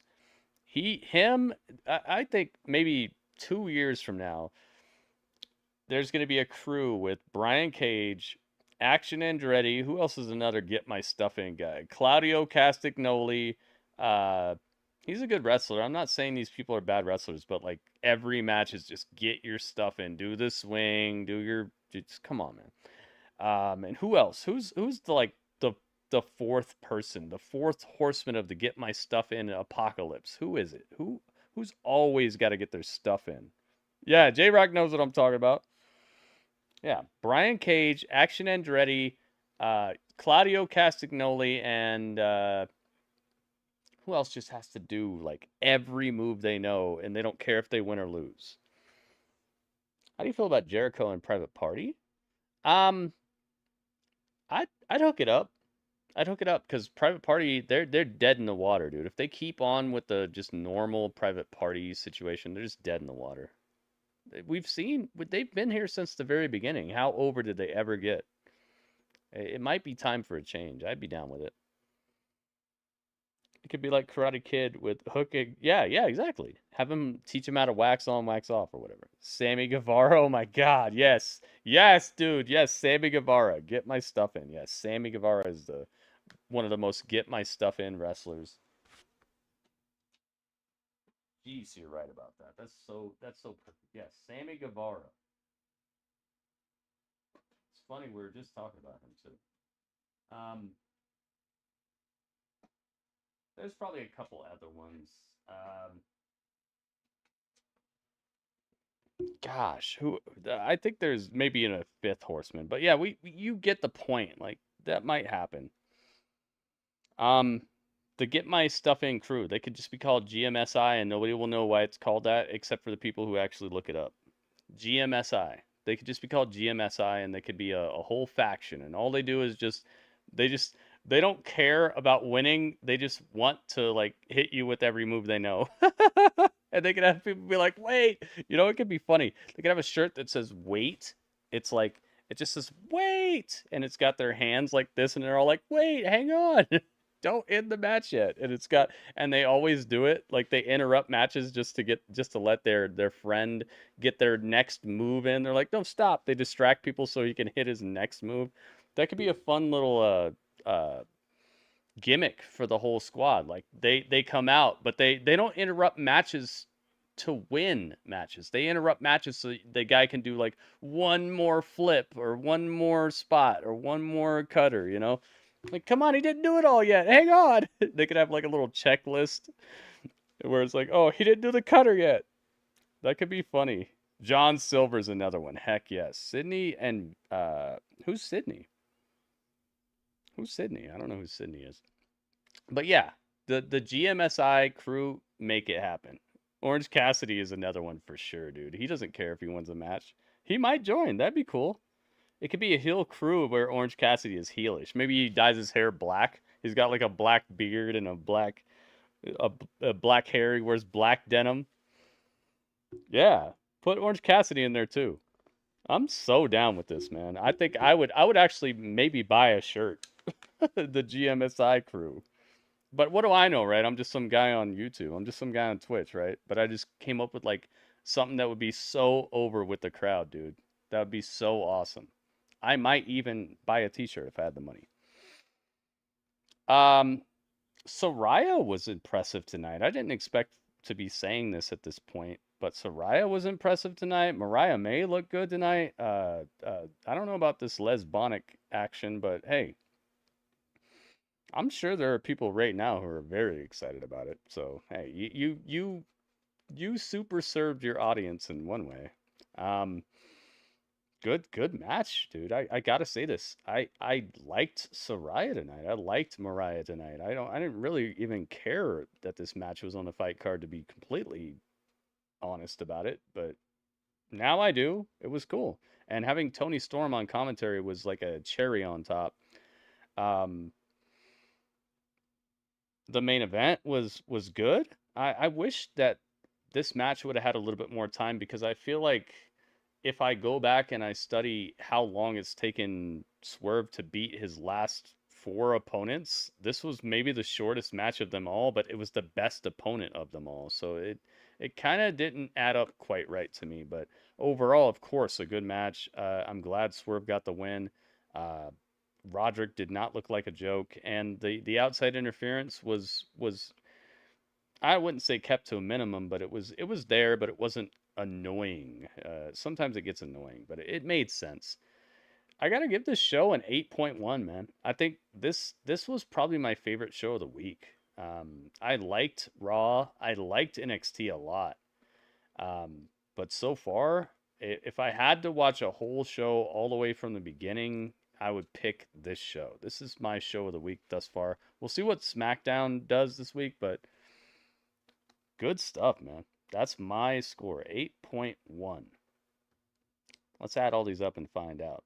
It's like West Side Story. You guys see what I'm talking about. Dro knows what I'm talking about. All right, so that equals 87. Oh my God. Oops. I didn't mean to add this. Oh God, I messed up. Oops.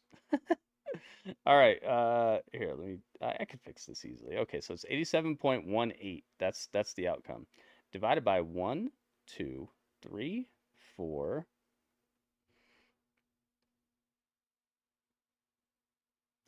5, 6, 7, 8, 9, 10, 11. 11 scores. Okay, there's 11 scores. Hang on, guys, I'm not Einstein, okay? I might mess up the mathematics sometimes, but I'm doing it. All right. My hair might look like Einstein sometimes, but I'm not Einstein. 1, 2, 3, 4, 5, 6, 7, 8, 9, 10, 11. It's 11 scores. Okay. So here, let me get to my. Here, I'm just gonna type it in the chat. It's 87.18 divided by. Is there a divided by symbol? Yeah, here we go. Divided by 11. Okay. Let's do that. Let's clear everything. Clear it. All right. 87.18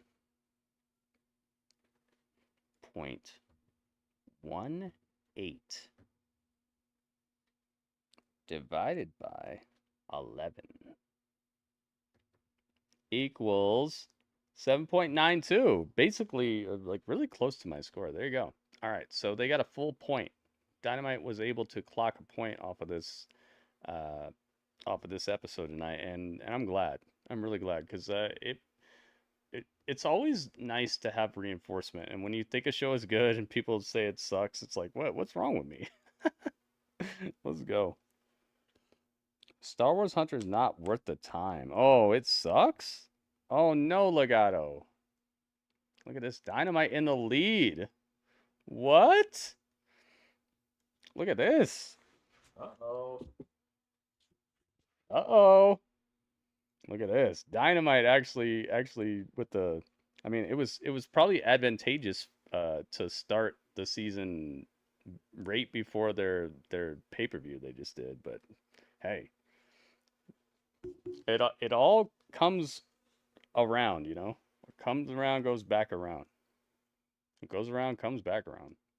Dynamite in the lead. Will they get their first gold trophy of all time? Dynamite has not won a season since we started this.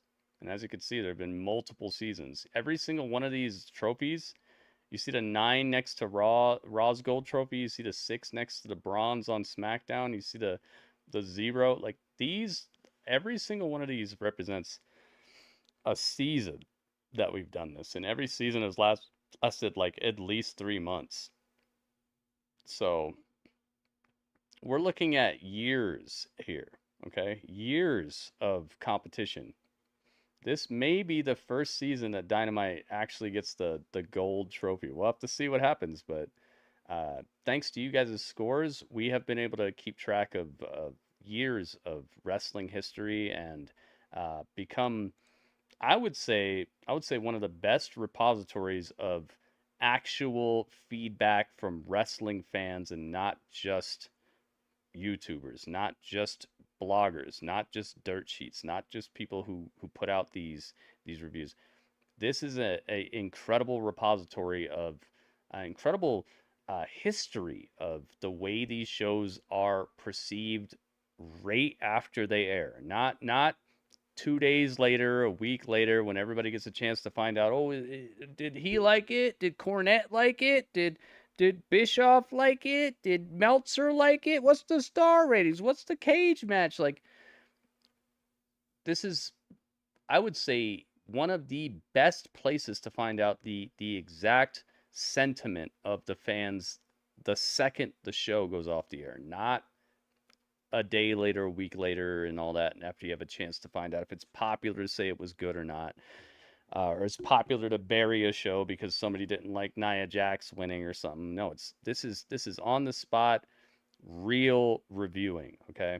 Real emotion, real appreciation, or real outcry and real I wouldn't say hatred, but just being mad about the outcomes and stuff. We're getting that. We're seeing it. And you guys get to see the chat and all that. So I appreciate doing this show, and it's a baby of mine. It's something that I've been doing for, I'd say, thousands of episodes. I know that it looks like we've only been doing it for a couple of years, but I've been doing this for, man, thousands of Grapple Chats. So thank you guys so much for helping me out with this. I can't do it without you. Literally, I can't do it without you. It's not one of these times where a streamer says they can't do it without you. I literally can't do this without you, and I appreciate it. Everybody on YouTube, transport yourself over to my Twitch channel, because we're going to be continuing our run through classic historical battles, which is where I stream these old wrestling shows, and you actually get to see it on the screen and everything. It's not like where I just put a picture of Hulk Hogan and you gotta just think about Hulk Hogan. I put the actual wrestling on the screen. We're doing our run through of the Monday Night Wars, guys. We started from the first episode of Raw ever, and now we're all the way up to the Monday Night Wars. So we got to do a few more episodes of WCW to catch up, because I did too many Raws. And we're doing all the pay-per-views and stuff too. So if that sounds cool to you, get on over to my Twitch channel. Come hang out with us, guys. If you want the link, there it is. It's in the chat right now. Thank you so much, Goki, for putting that. If you're on YouTube, get to Twitch. If you're on Twitch, stick around, because we're not done yet. But that was the chat.